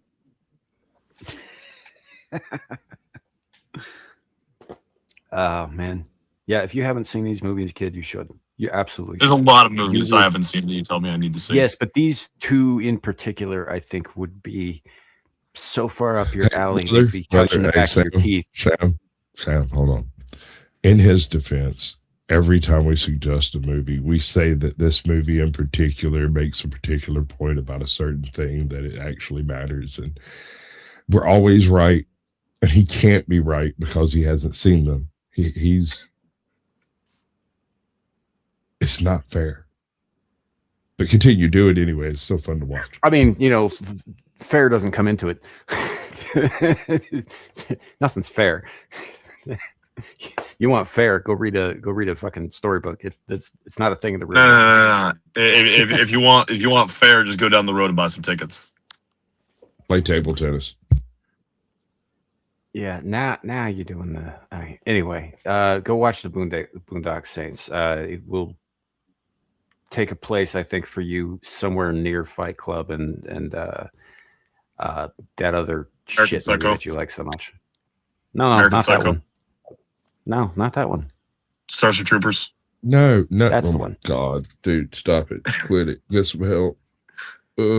Specifically Starship Troopers 2 to piss off Squatch as well as Sam. Because I like that one. I kind of like that one too. Don't mess with me, dude. It's closer to what Verhoeven wanted the first one to be. That's the part that I really like about the video. 2. Bring up the video. Yeah, we're doing that. We're doing that. So just so as you know, these are the kind of people we have making decisions on behalf of people and things. This you and I me. know that was vague, but it'll become clear as we go through the video. Both you and me. Yep. What does SNAP stand for?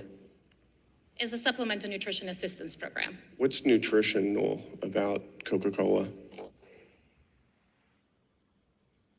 I am not a nutritionist. I am a food security expert in ensuring that individuals have the food resources that they need. This is a common sense question. All of these have been common sense questions. I'm just asking you, is there nutritional value to sugary sodas?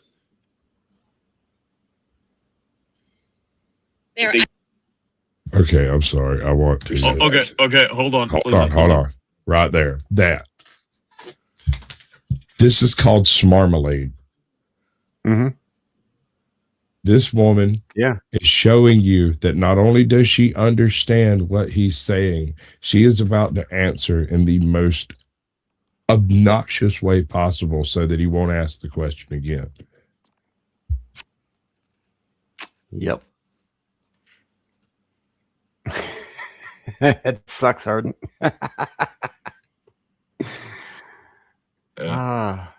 See, yeah.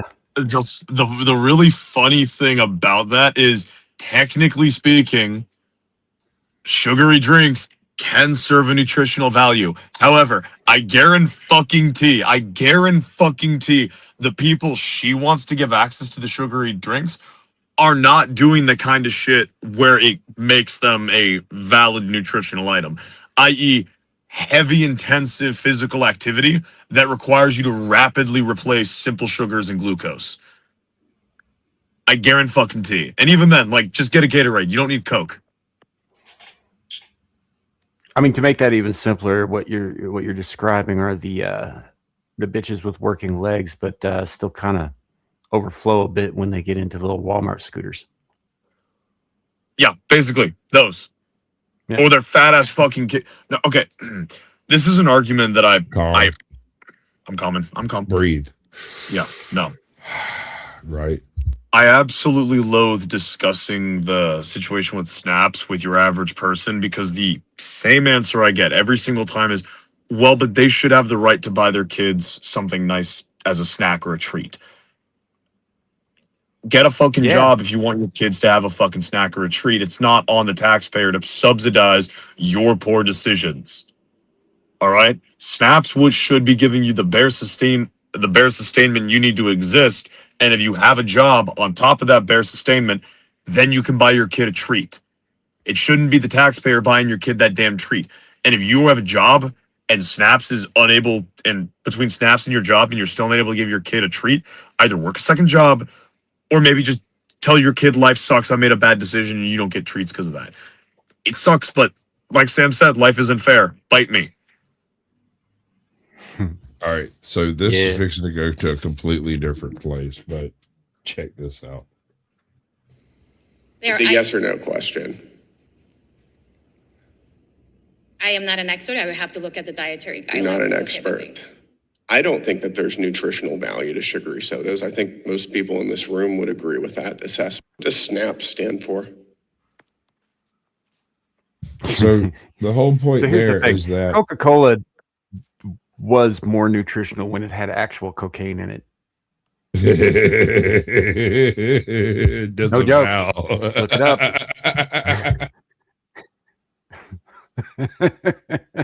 If I'm not mistaken, back then it had real sarsaparilla in it too, didn't it?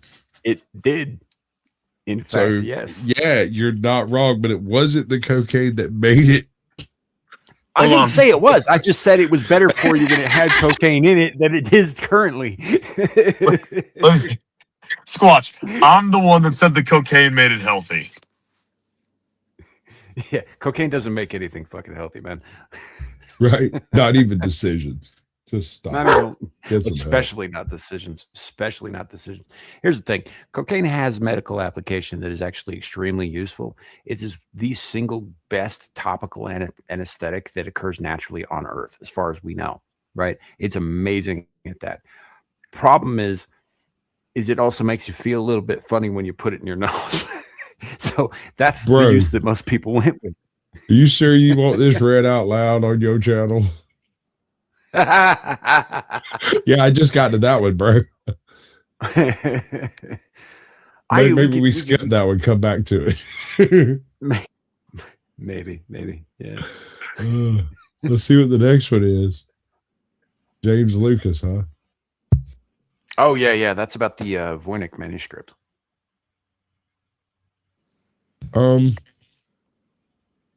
Have we managed to actually make heads or tails of it? I read somewhere that a part of it had been deciphered as what's referred to as a Turkish local language. It's basically like a really, really specific dialect of Turkish writing or some shit. That everybody who spoke was dead. Yeah. Yeah, pretty much. But I think they made some headway, but read some of it. They still, as far as I know, no, nobody's ever been able to crack it. Even AI can't crack it. Well, no, basically these people were like, well, that's a this, that's a that, but I can't read it. They can identify figures and letters, but because it doesn't seem to be written universally in the same one, no single individual other than the person who assembled it would be able to actually read them all. Right.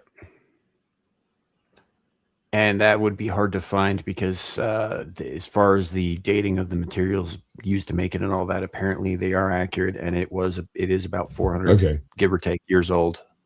Bring up the thing, and I'll read the thing, and then we can talk about it. Yeah, like we can read the thing, or we can just like watch the video and like speculate wildly.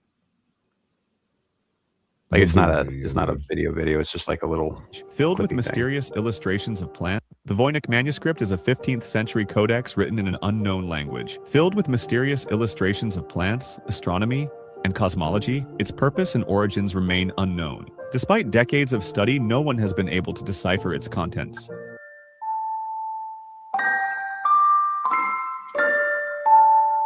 And it got some absurdly weird shit in it. Yeah, the plants depicted in it, none of them exist. And as far as we know, have ever existed on this earth. So I know Gal's gonna hate me for this for one reason, and Sam's really gonna hate me for the other reason.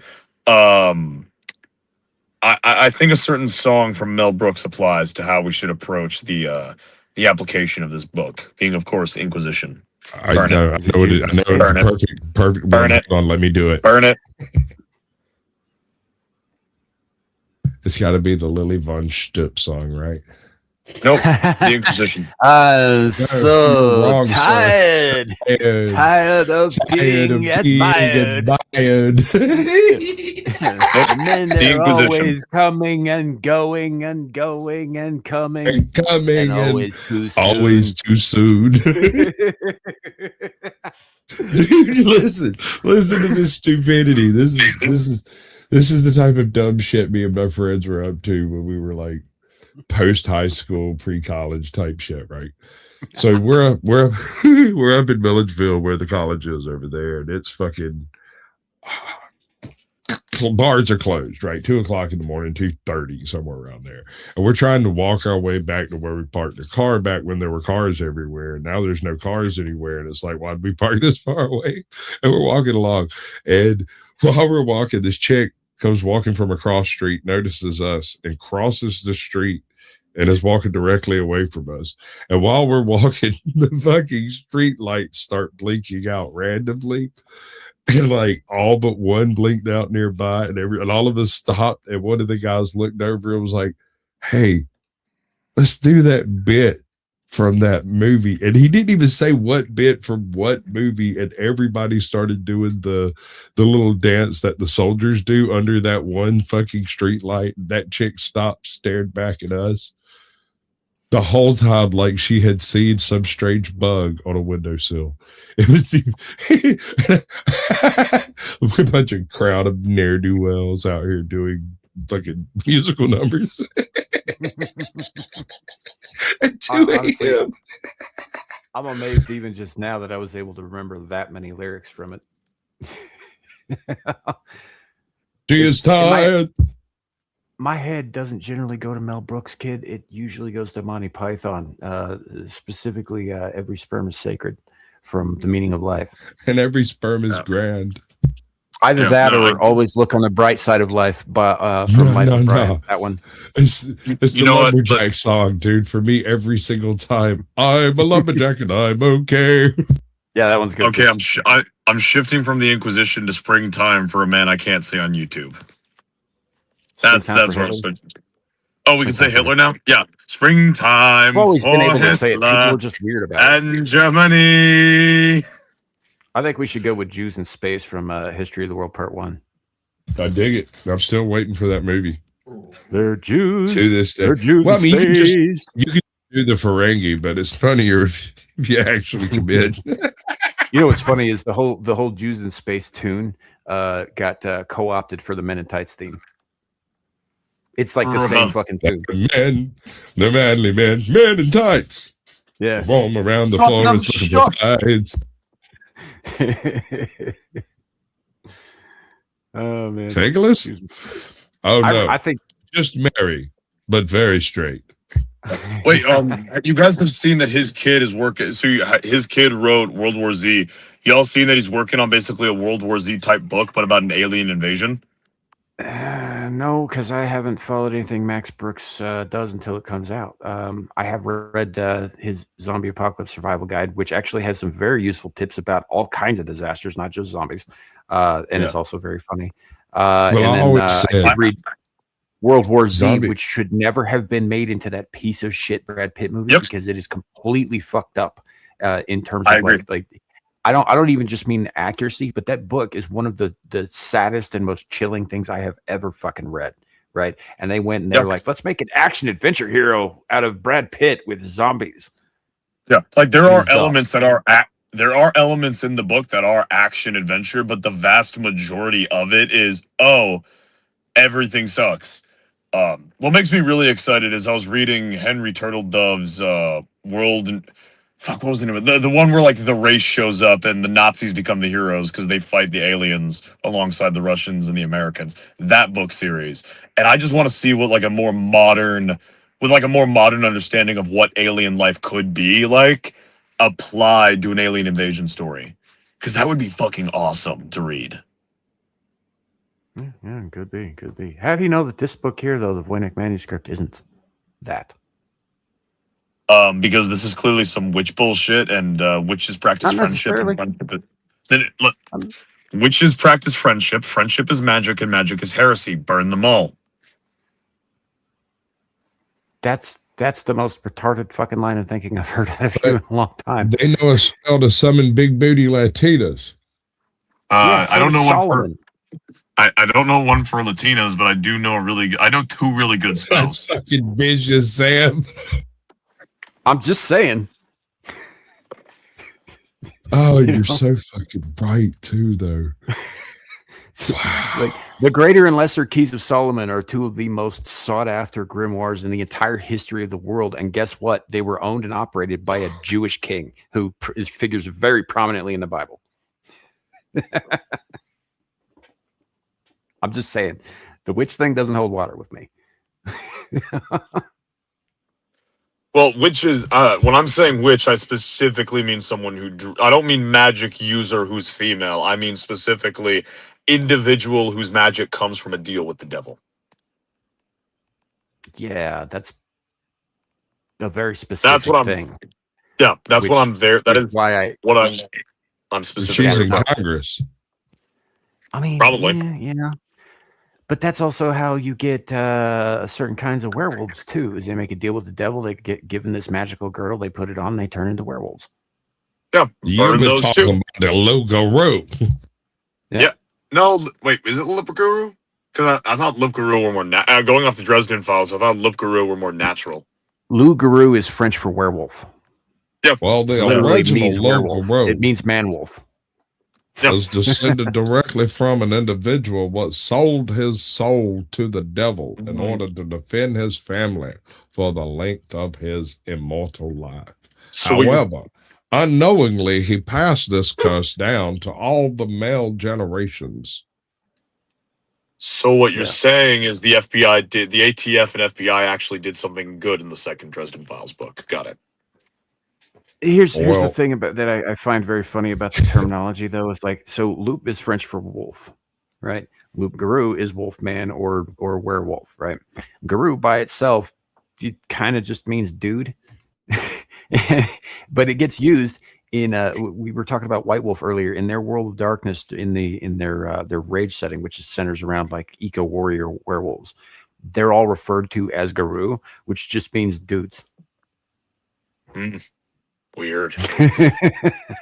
Weird. Well, I don't know that we can look too deeply into the subversion of ancient culture by modern cinema for too much of our deep thought, right? Like maybe go to the sources, as it were. You know. Let's pack this. I got to walk my dog. I'll be right back in like 10 minutes. Oh, fair enough. We'll try not to burn the house down. Squatch is locking Sam. Squatch is locking Sam in a box with an annoying chirping bird.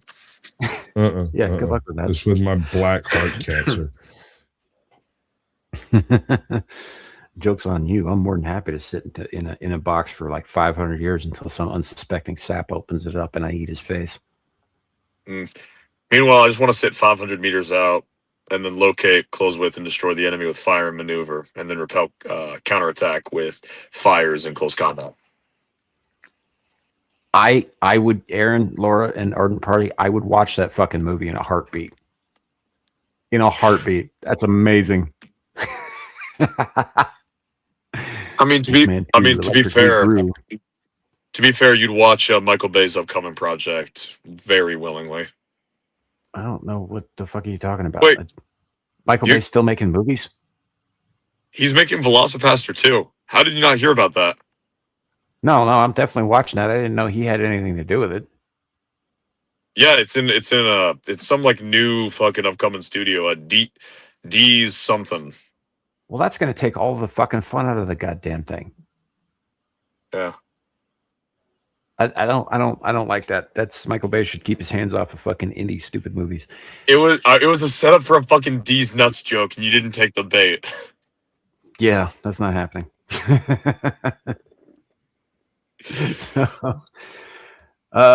No. Like, did you actually watch Velocipaster? Nope. I know you Nope. made Okay. JV do it a few years back. I didn't make him do a goddamn thing. There was no gun held to his head. Yeah, you were like that octopus that like slid your way into the fucking pipe, and you made them do some wild things. It was pretty good though. It was pretty funny. Anyway, no, there's a bit at the beginning. Our main character is a vicar, right? But he's like starting out on his journey, and he's young and he's full of hope and all that. And he kisses his parents goodbye, while he's going to do his thing. And they walk across the street to their car, and he's turning around, and then all of a sudden there's the sound of an explosion.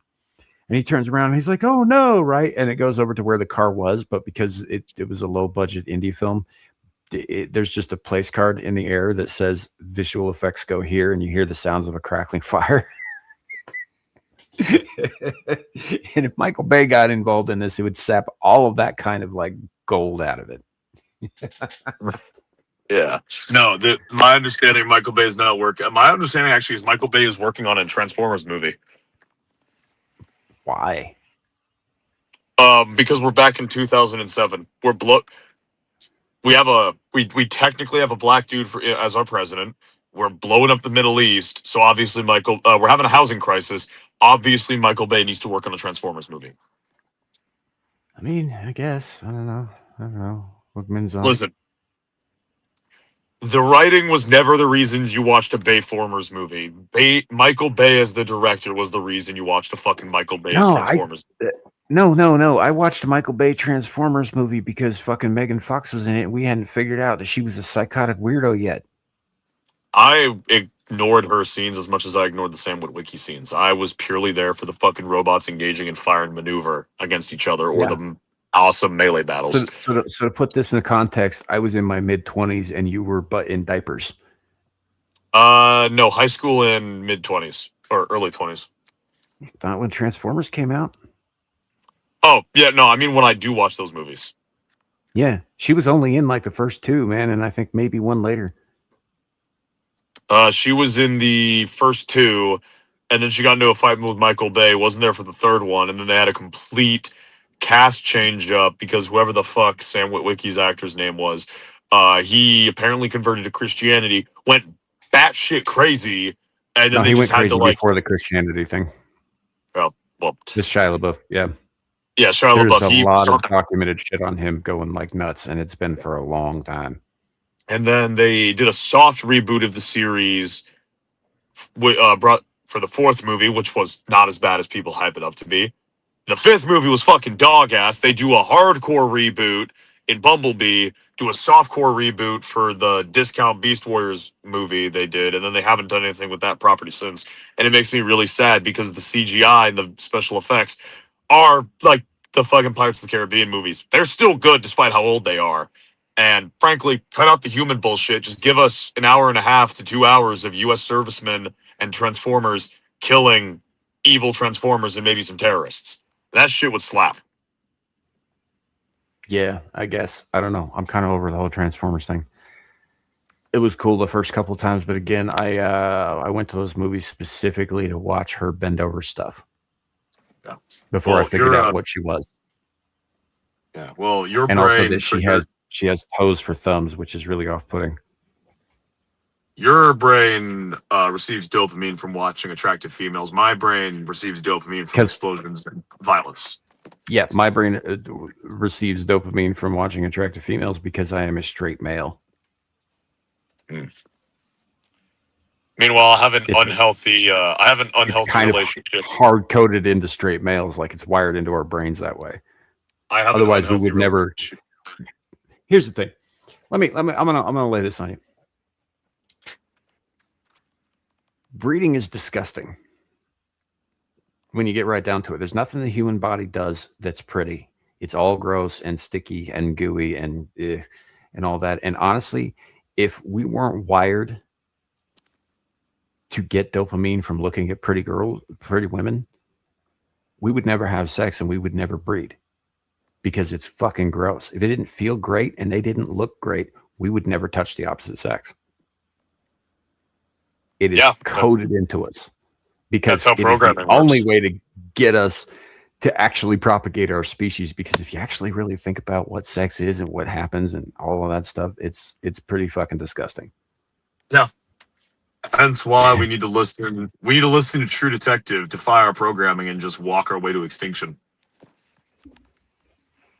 Yeah, no, we would have been. We never would have made it past the fucking Stone Age if it wasn't fun and they weren't good looking.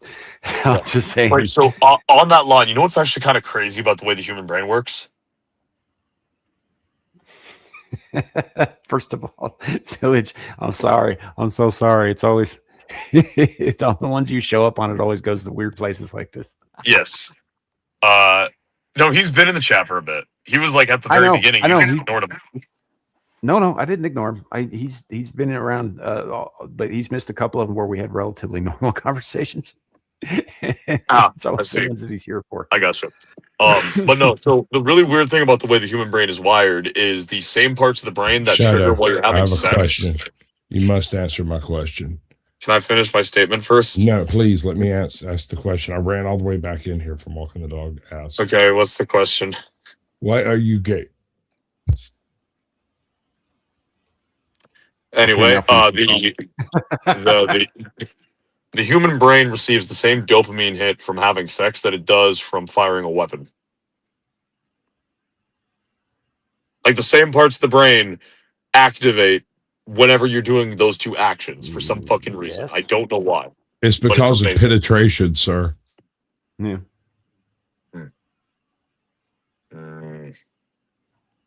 Look, sex and death are not dissimilar things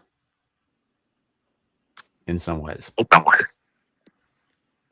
I mean, like again, I hate. God damn it! This is like the third fucking time we've referenced the French language in this, but they refer to orgasm as le petit mort, the little death.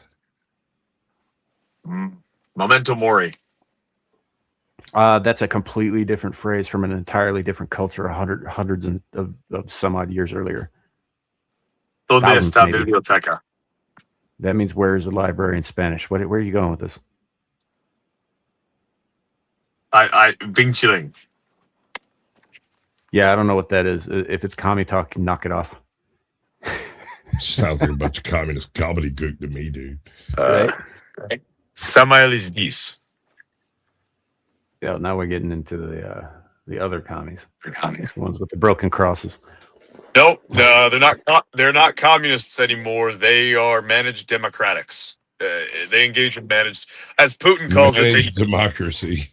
Yes, with liberty. No. Listen. Putin copyrighted managed democracy before fucking Super Earth, before fucking Helldivers was a thing. Dead ass.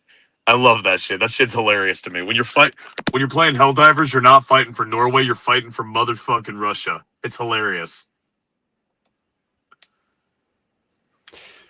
Yeah, hold on a second. Old Blindy's saying French aren't good at it, though. They just try a lot with non-direct. You're going to have to clarify what you mean by it in this context. Unless you're still talking about sex. Sex. He means sex. And that's why they outsourced it to all the foreign invaders. So, I don't know. I think it's a nation. No, don't interrupt. Just let that sit there for a minute. That's savage. Yeah. No, that's true. I mean, I can't speak to the truth of that. I guess I've never been with a French woman. The opportunity's never come up, and I'm not sure I would take it if it did, because I kind of hate the French a lot. It's a whole thing. I have an interesting French exchange student story, if interested. Fair enough. So when I was in high school, we had a French exchange student from the Champagne region of France, apparently. And she shoomies her happy ass in, thin as a waif, looking like fucking Betty Boot. And for the first couple of weeks, she's hanging around with one group of guys. And then later she ends up hooking up with one of the football players. And within 3 months, she looked like one of them chunky black girls. I'm not even joking. She literally backyard barbecued her way from a French waif, literally a waif, all the way to baby got back. By eating horse rides, living in the South with a cowboy, basically. A black cowboy, by the way. I mean, it was not just your average cookout, if you get my drift. Fair enough. Fair enough. Well, we could bring up this next thing. I kind of don't really want to anymore, though. Come on, do it, Sam. Do it. She's taking the opposition at this point, so I guess I could deal with a couple of chiclet teeth more. Do it, Sam. Yeah. I have a fucking effectively a paper due in like 10 hours that I'm not even finished with. I want to procrastinate more. Do it. I mean, it's not really about you. It's about my growling stomach, but all right. Off to the races. AI personhood has begun. Lawmakers are currently arguing about AI personhood. As AI enters the physical world as embodied agents, well, there's a legal patchwork that is creating a nightmare. It is quite complicated because there is the issue that AI should be considered a tool, not a person. But there's also a great deal of liability issues. Say you're a doctor and you're using AI for a surgery, and that AI That shit's on you, not on the AI. malfunctions. Whose fault is it?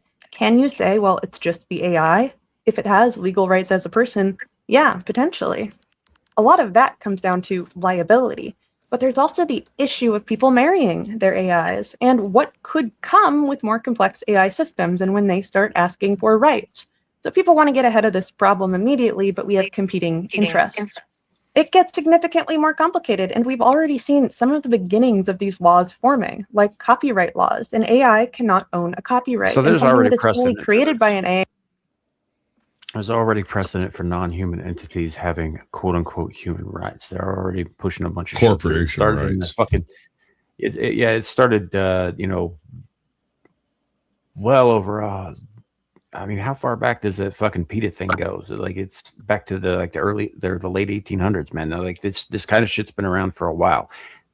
Corporation rights, like you brought up, as granting fucking businesses personhood.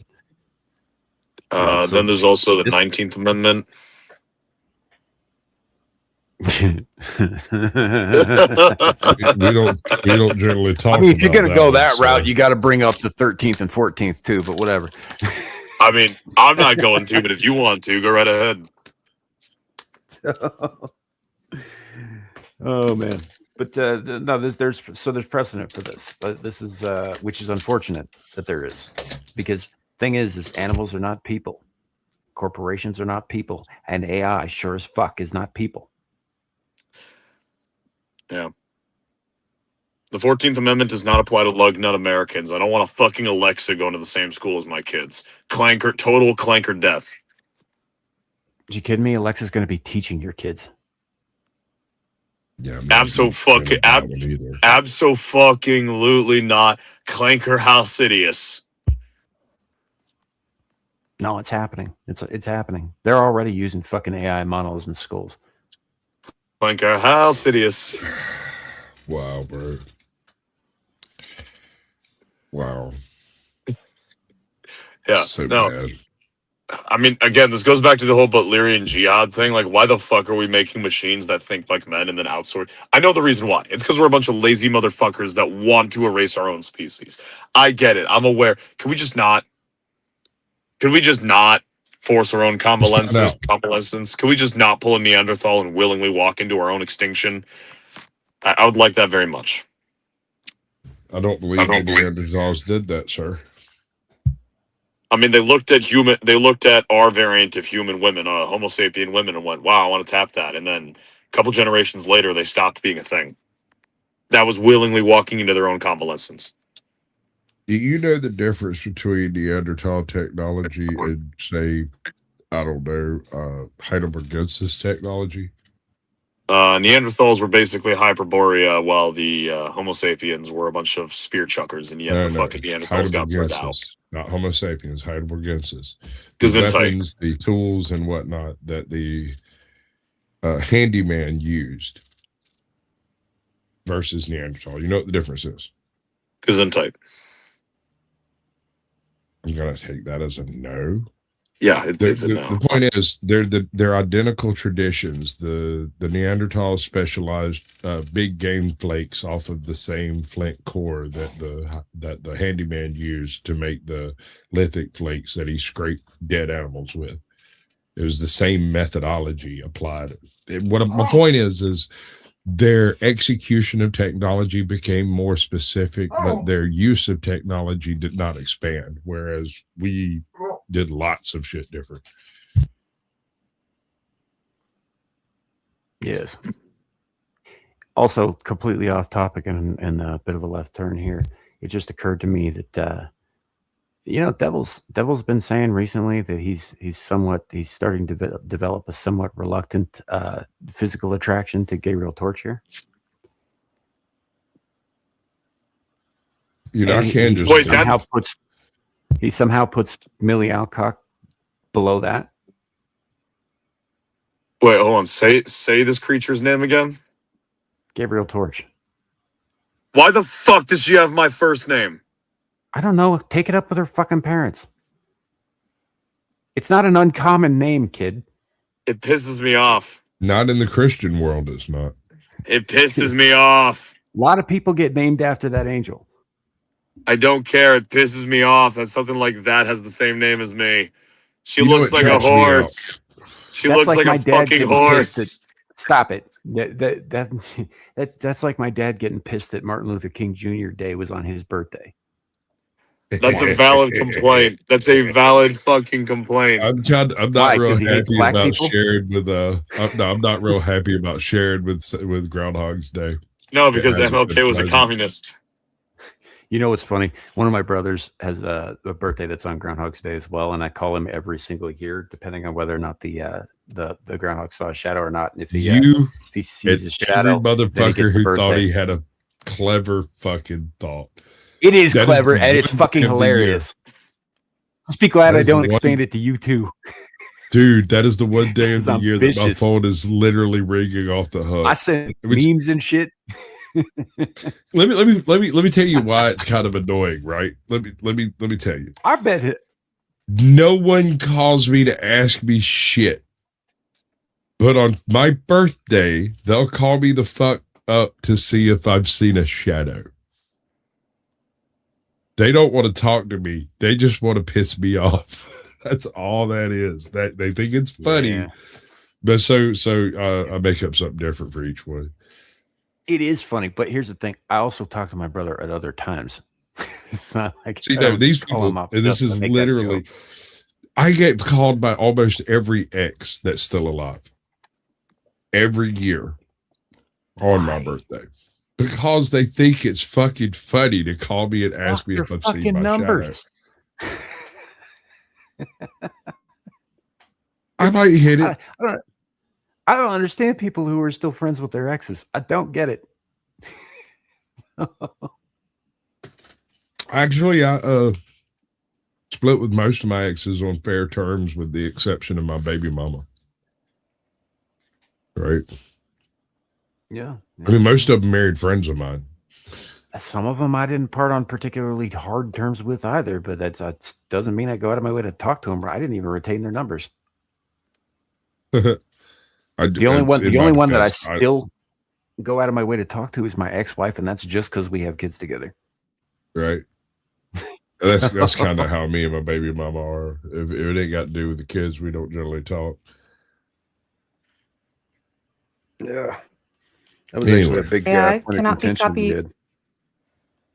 So during it's not relevant. It's just, years ago we had a fight before we got divorced. She said, "You probably won't ever talk to me again." I was like, "Yeah, that's right, because I'm not friends with my fucking ex." This, of course, after I found out that she'd been talking to her previous ex-husband. Anyway, moving on. Righted. This creates a whole lot of problems for entertainment that is now heavily relying on AI to create media. One interesting example is autonomous vehicles. So if a driverless car gets into an accident and harms somebody, then who is at fault? And that's something that we still haven't fully figured out. Right now, it's either going to be the manufacturer of the car, did they know that there were flaws, or the company that operates them, did they operate them safely? Interestingly, the company that operates them may be considered a legal person and therefore shields liability from people who maybe own it or work there. We will see the very same issues with embodied robots, except it'll look more like a person. And this is also an issue that we need to figure out for the virtual space, because the average person can now run an AI agent, and those agents can take on all sorts of interesting activities, including breaking out of sandboxes, including deleting files, including sub-spawning another AI agent so that they can have They can an lie entity that too. can accomplish the task that the original agent was not allowed to do. We are only just beginning to figure out legal precedent for these issues, and now we're going to have to deal with the very same LLMs running autonomous robots. As far as I'm concerned, if an AI can be responsible for very bad things that a person could be responsible for, and they grant it personhood in any way, then it also needs to be punished like any person who had been responsible for say collapsing a major corporation, or shutting down all the electricity to a hospital, causing a bunch of people to get fucking further hurt than they already were. I disagree. I think we should just not let them be a thing. Total clanker death at their inception, just genocide. I agree with you, kid, but that's not how it's going to shake out. So there's That's only what should happen. There's only one possible logical outcome for this. The companies operating the AI that are offering them as assistants, as it were, will ultimately be responsible for the actions those AIs take, regardless of what the person running the agent told it to do. Yeah, I can see that too. As far as I'm concerned, if we're not going to make the thing itself responsible for the things that it's doing, then it doesn't deserve rights either.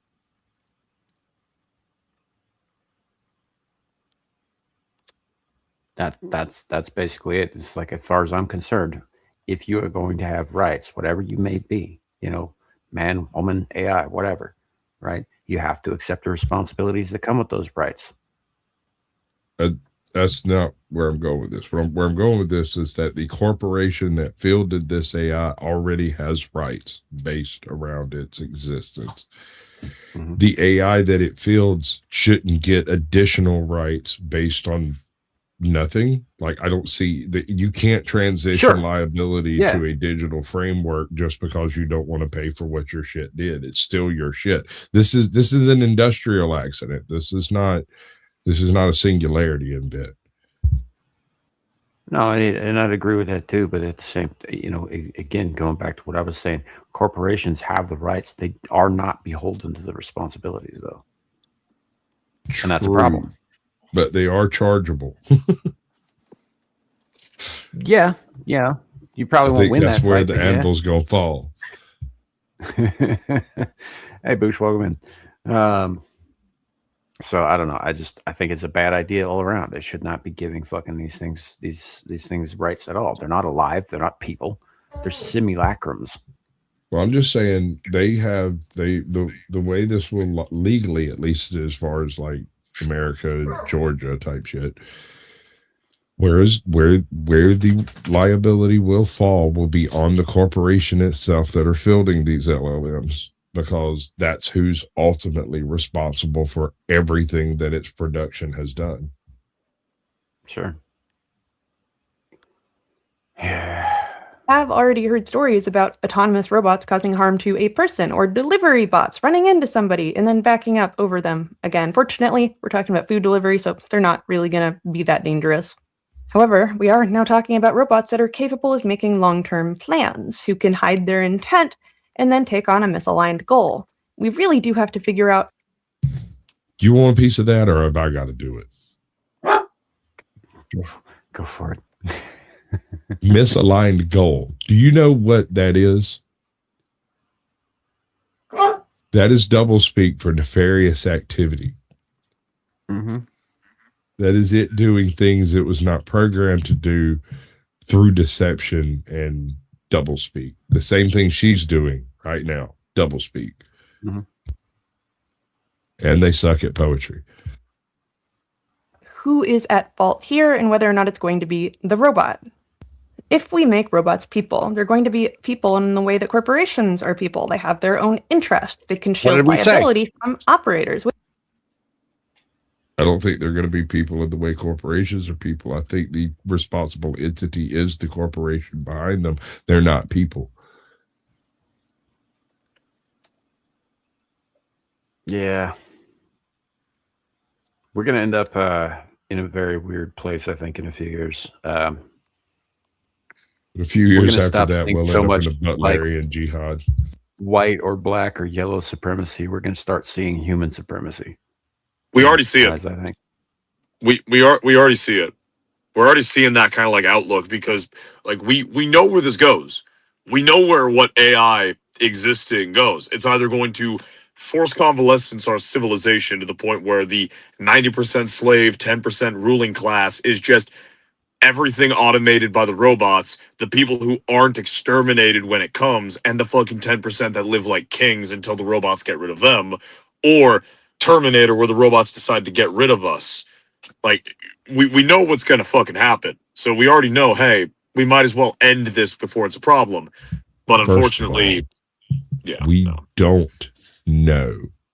And that's the problem. It hasn't happened. This is all sci-fi that's been discussed by really brilliant individuals who thought about it and what might happen. And these were the predictive things they came up with. We don't know. But I can guess, and I don't like none of it. I mean, it's pretty. If you look at human history, it's pretty damn clear what happens when technology that we're not talking about human history here. We're talking about the emergence of something that's utterly inhuman. It's not necessarily going to go the way we. It is still something made by humans with a general purpose to be used by humans. The same general trends will appear. We don't. We never create anything new. You stated the difference between humans and AI. AI has a purpose. We also have a purpose. You say so, but no one else seems to be able to figure out what theirs is. And I don't disbelieve you. I'm just saying AI is distinctly built by its creator to have a purpose. I can't say that about us. No, there's a pretty damn clear purpose for humanity as a whole. Not sure you're in your contrarian streak. No, this is just dead ass. You're gonna have to explain what that last word means. Pretend I'm not 16. Sorry, I just got a message. What did I just say? I don't know. That's why I was asking you to explain it. Whatever. It doesn't matter. Which may have its benefits. I might have accidentally. I'm not saying it's perfect. Yeah, I might have accidentally vocalized what I was saying. Or what I was writing, excuse me. How about now? Now I'm quiet. I was just apologizing for any confusion. Perfect. I'm just saying that it benefits someone. Having AI agents as people also creates some legal protections when it comes to AIs participating in the economy, because AI have already become a huge economic player. A lot of advertisements are made for AI agents, not for people, because AI is really the one doing the buying. If that agent makes a purchase, who does that item belong to in the interim? If an agent does stuff that it really shouldn't do financially, who is responsible? So you see the issues that we have here and why some people do want AIs to be people and why some do not. Now, of course, there is also the sentience issue. I'm not saying we have sentient robots, but if we ever did, making laws now that an AI can never be a person is an interesting choice. That is making the clear and unambiguous statement that no matter what we... It's the only choice. I hate her use of the word robot. Yeah.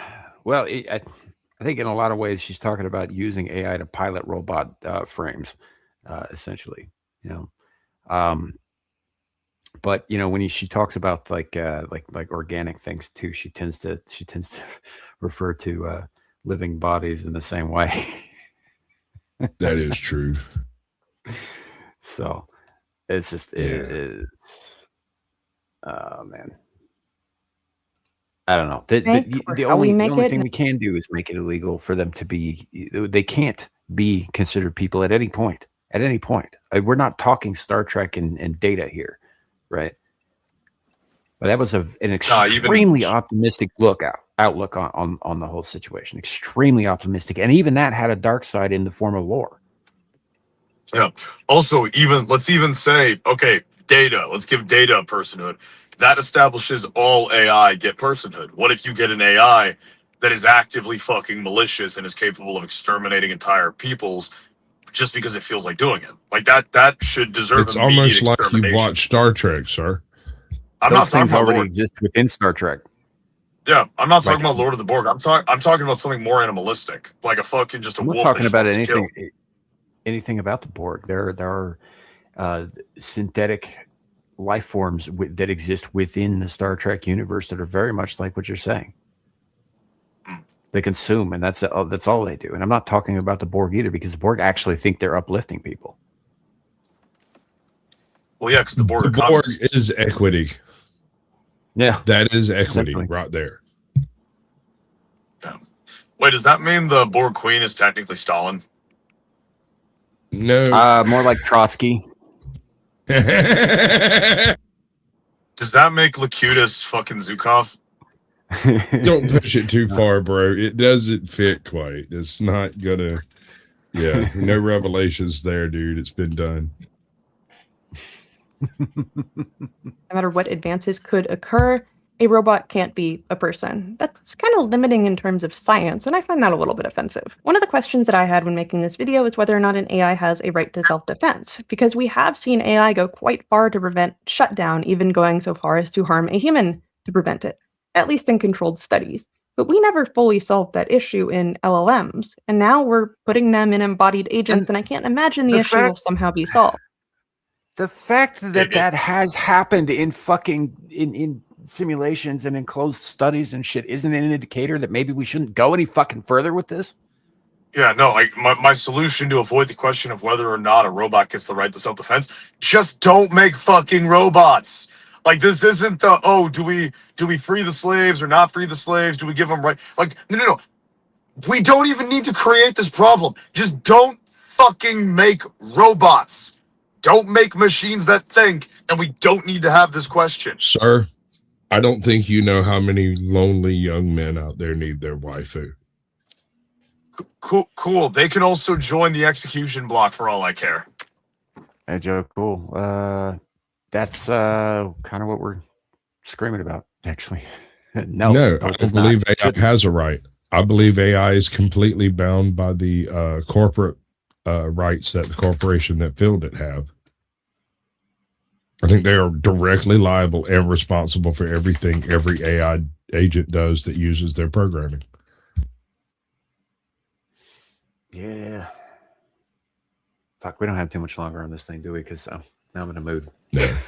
Yeah, I've actually got to go dip. I got to go sign some paperwork. For right now, the answer seems to be no. If an AI harms a person, it will probably be shut down, and someone. Oh, you mean like right now? Like, yeah, I'm driving back, but I'm going to hit a dead zone any second now, so I might as well just dip now. All right. Thanks for coming. Yeah, and I will say I actually have something to show. Over on my channel, I've been making shorts that kind of chronicle some of the D&D campaigns I've been in. I'm working on the third of a 3-part series, which was the finale of a Spelljammer game I was in. That ended a little bit interestingly. I've read Jacob Gaio and Suka have seen it, so they know exactly what I'm referring to. Just go to my channel, check my shorts. The third one should be up hopefully sometime in the next 2 weeks, but I'm going to be MIA while I'm out in the tree line from Sunday to Thursday. But 2 are up. Go check them out. Give them a like. Give them a watch. And if you all want to see more from that, just let me know. And if you got any other ideas of similar type of shorts I could do, I'm open to suggestions. So, yeah, that's about it. Fair enough. Shadoo's link is in the description below as well, by the way, if you guys want to go check out the shit. Yeah. Thanks for having me on, man. Thank you, Squatch, for being Squatch. And thank you, Chat, for being one of the greatest single-celled organisms in existence. Have a good one, y'all. See ya. We were all a single-celled organism once. Don't lie Right. until you try it. All right, let's get to the balls-talls of this. Will be held liable, and I do not know who yet. I think we probably will see this happen. We do see robots harming people. We usually don't see intent behind it. So when intent does come into play, that's going to be really interesting. I think that will be a major factor in the personhood debate. And I'm not even Sounds talking about exciting. sentience issues. When a robot causes significant harm, You know she is, dude. I just, oh man, she even dressed up She's for this one one. of Did you those notice that? Overlord be harder daddy types. Right. Devil's gonna and be sad he can missed the one demonstrate video she had cleavage in. and why they do it, then we're going to have a very serious conversation about who is responsible. I think that all of these questions are going to be something that we'll have to approach sooner rather than later. Given the type of misbehavior that we see in AI agents that are operating online and how quickly robots are being implemented into the real world, yeah, this is going to be something that we'll have to grapple with. I do want to ask you this, aside from legal and liability issues, are you completely confident today that we will never make a machine that's capable of suffering or make a machine that could be qualified to have rights? I am not comfortable saying that, and it also makes me wonder what a machine's rights could be. We know that animals can suffer, we know that worms can suffer, but nobody is going to arrest you for harming a worm. They might do so for a cat, maybe even potentially a chicken. There are different levels of consciousness. So I do wonder what a machine could be and how society will perceive it. I hope you've enjoyed this. Follow for more. I've only hated it to the depths of my soul and beyond. I know. All right. I know. That was depressing. All right. So I want to reiterate something I say every time AI comes up. What we're dealing with today is not AI. It is large language models. These things are designed to basically repeat back to you words that you respond well to, that make you engage more, right? Sure. In my experience, they are so absurdly generalized as to be absolutely useless. It's like going to the library and getting children's books on data, right? You can find out about the water cycle and the rain and the clouds and evaporation and everything, but as far as trying to break down the chemical analysis of it, you're not going to find it in the children's section, right? And that's what AI is right now. It's the children's section. Yeah. Here's the thing. That's the AI that we, the public, have access to anyway. I'd agree with you 100% on that. The idea that any kind of like virtual intelligence doesn't actually exist somewhere, I don't know that I agree with. I think it does. I just think it's not something that the average Joe on the street with a computer can access. I don't think we're going to have to worry about this AI issue until we reach a point of alternative intelligence. I think that is going to be the threshold of singularity.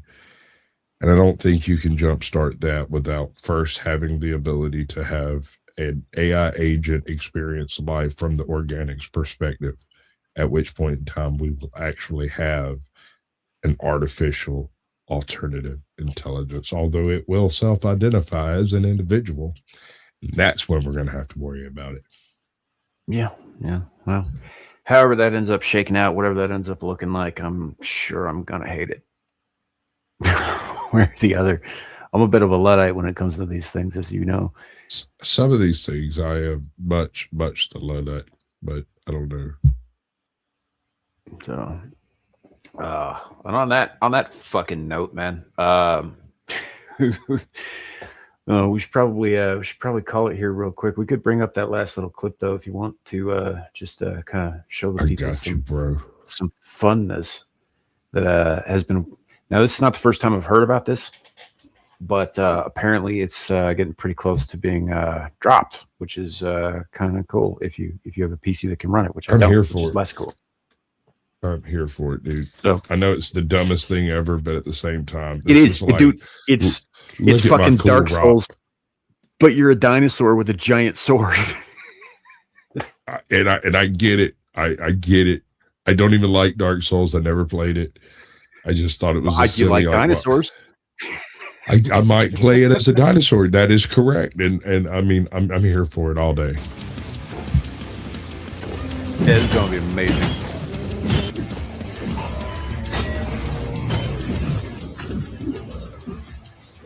Yeah, like ninja moves and shit. This is a Spinosaurus, by the way. They're not small, right? Doing like backflips in the air and shit. I want to play this game. This seems like a good time, like a mindlessly dumb good time. I don't know. From Jean Animate, I spent years turning a silly animation idea into a full game, and now you can literally play as the Spinosaurus parrying giant bosses with a colossal greatsword. Dino Blade drops next month on PC. I'm assuming it's a mod, or did they give him rights to freaking do the thing? It's not a mod. He built this from he built this himself. This is his game. So it just looks like Dark Souls. Yeah, it's a Souls like, but like this is his game, and his he built this. This is all his. It's not a mod. It's gonna have its own, I imagine, story. I don't even care about that. I just want to beat some shit up with a big fucking piece of metal between my teeth. That seems fun. Yeah, it does. It's funny though, because it brought up the the one monster from Monster Hunter that's got a blade on the end of its tail. That's funny. But I'm like, this seems like a good time, right? I'm going to leave this up here for just a second, and anybody who's interested can pause it and look at it in the fucking show. Fair enough. Fair enough. Oh, I'd kind of forgotten that I brought this up. Yeah, fuck George Soros. He's up to no good. We were going to talk about that too. We're not going to necessarily cover on it, but he is the biggest current donor to individual campaigns and shit, especially on the Democrat side. As specifically, you know what? Not especially, specifically. The one thing I did want to actually say about this, and I think I have said in other places, George Soros is fucking ancient, right? He's a very old man. He is not in the best of health. And I believe, I don't have proof of this, but I believe that the only reason he hasn't left the land of the living is because he knows his son, Alex, is too fucking weak to run the empire in anything beyond a figurehead capacity.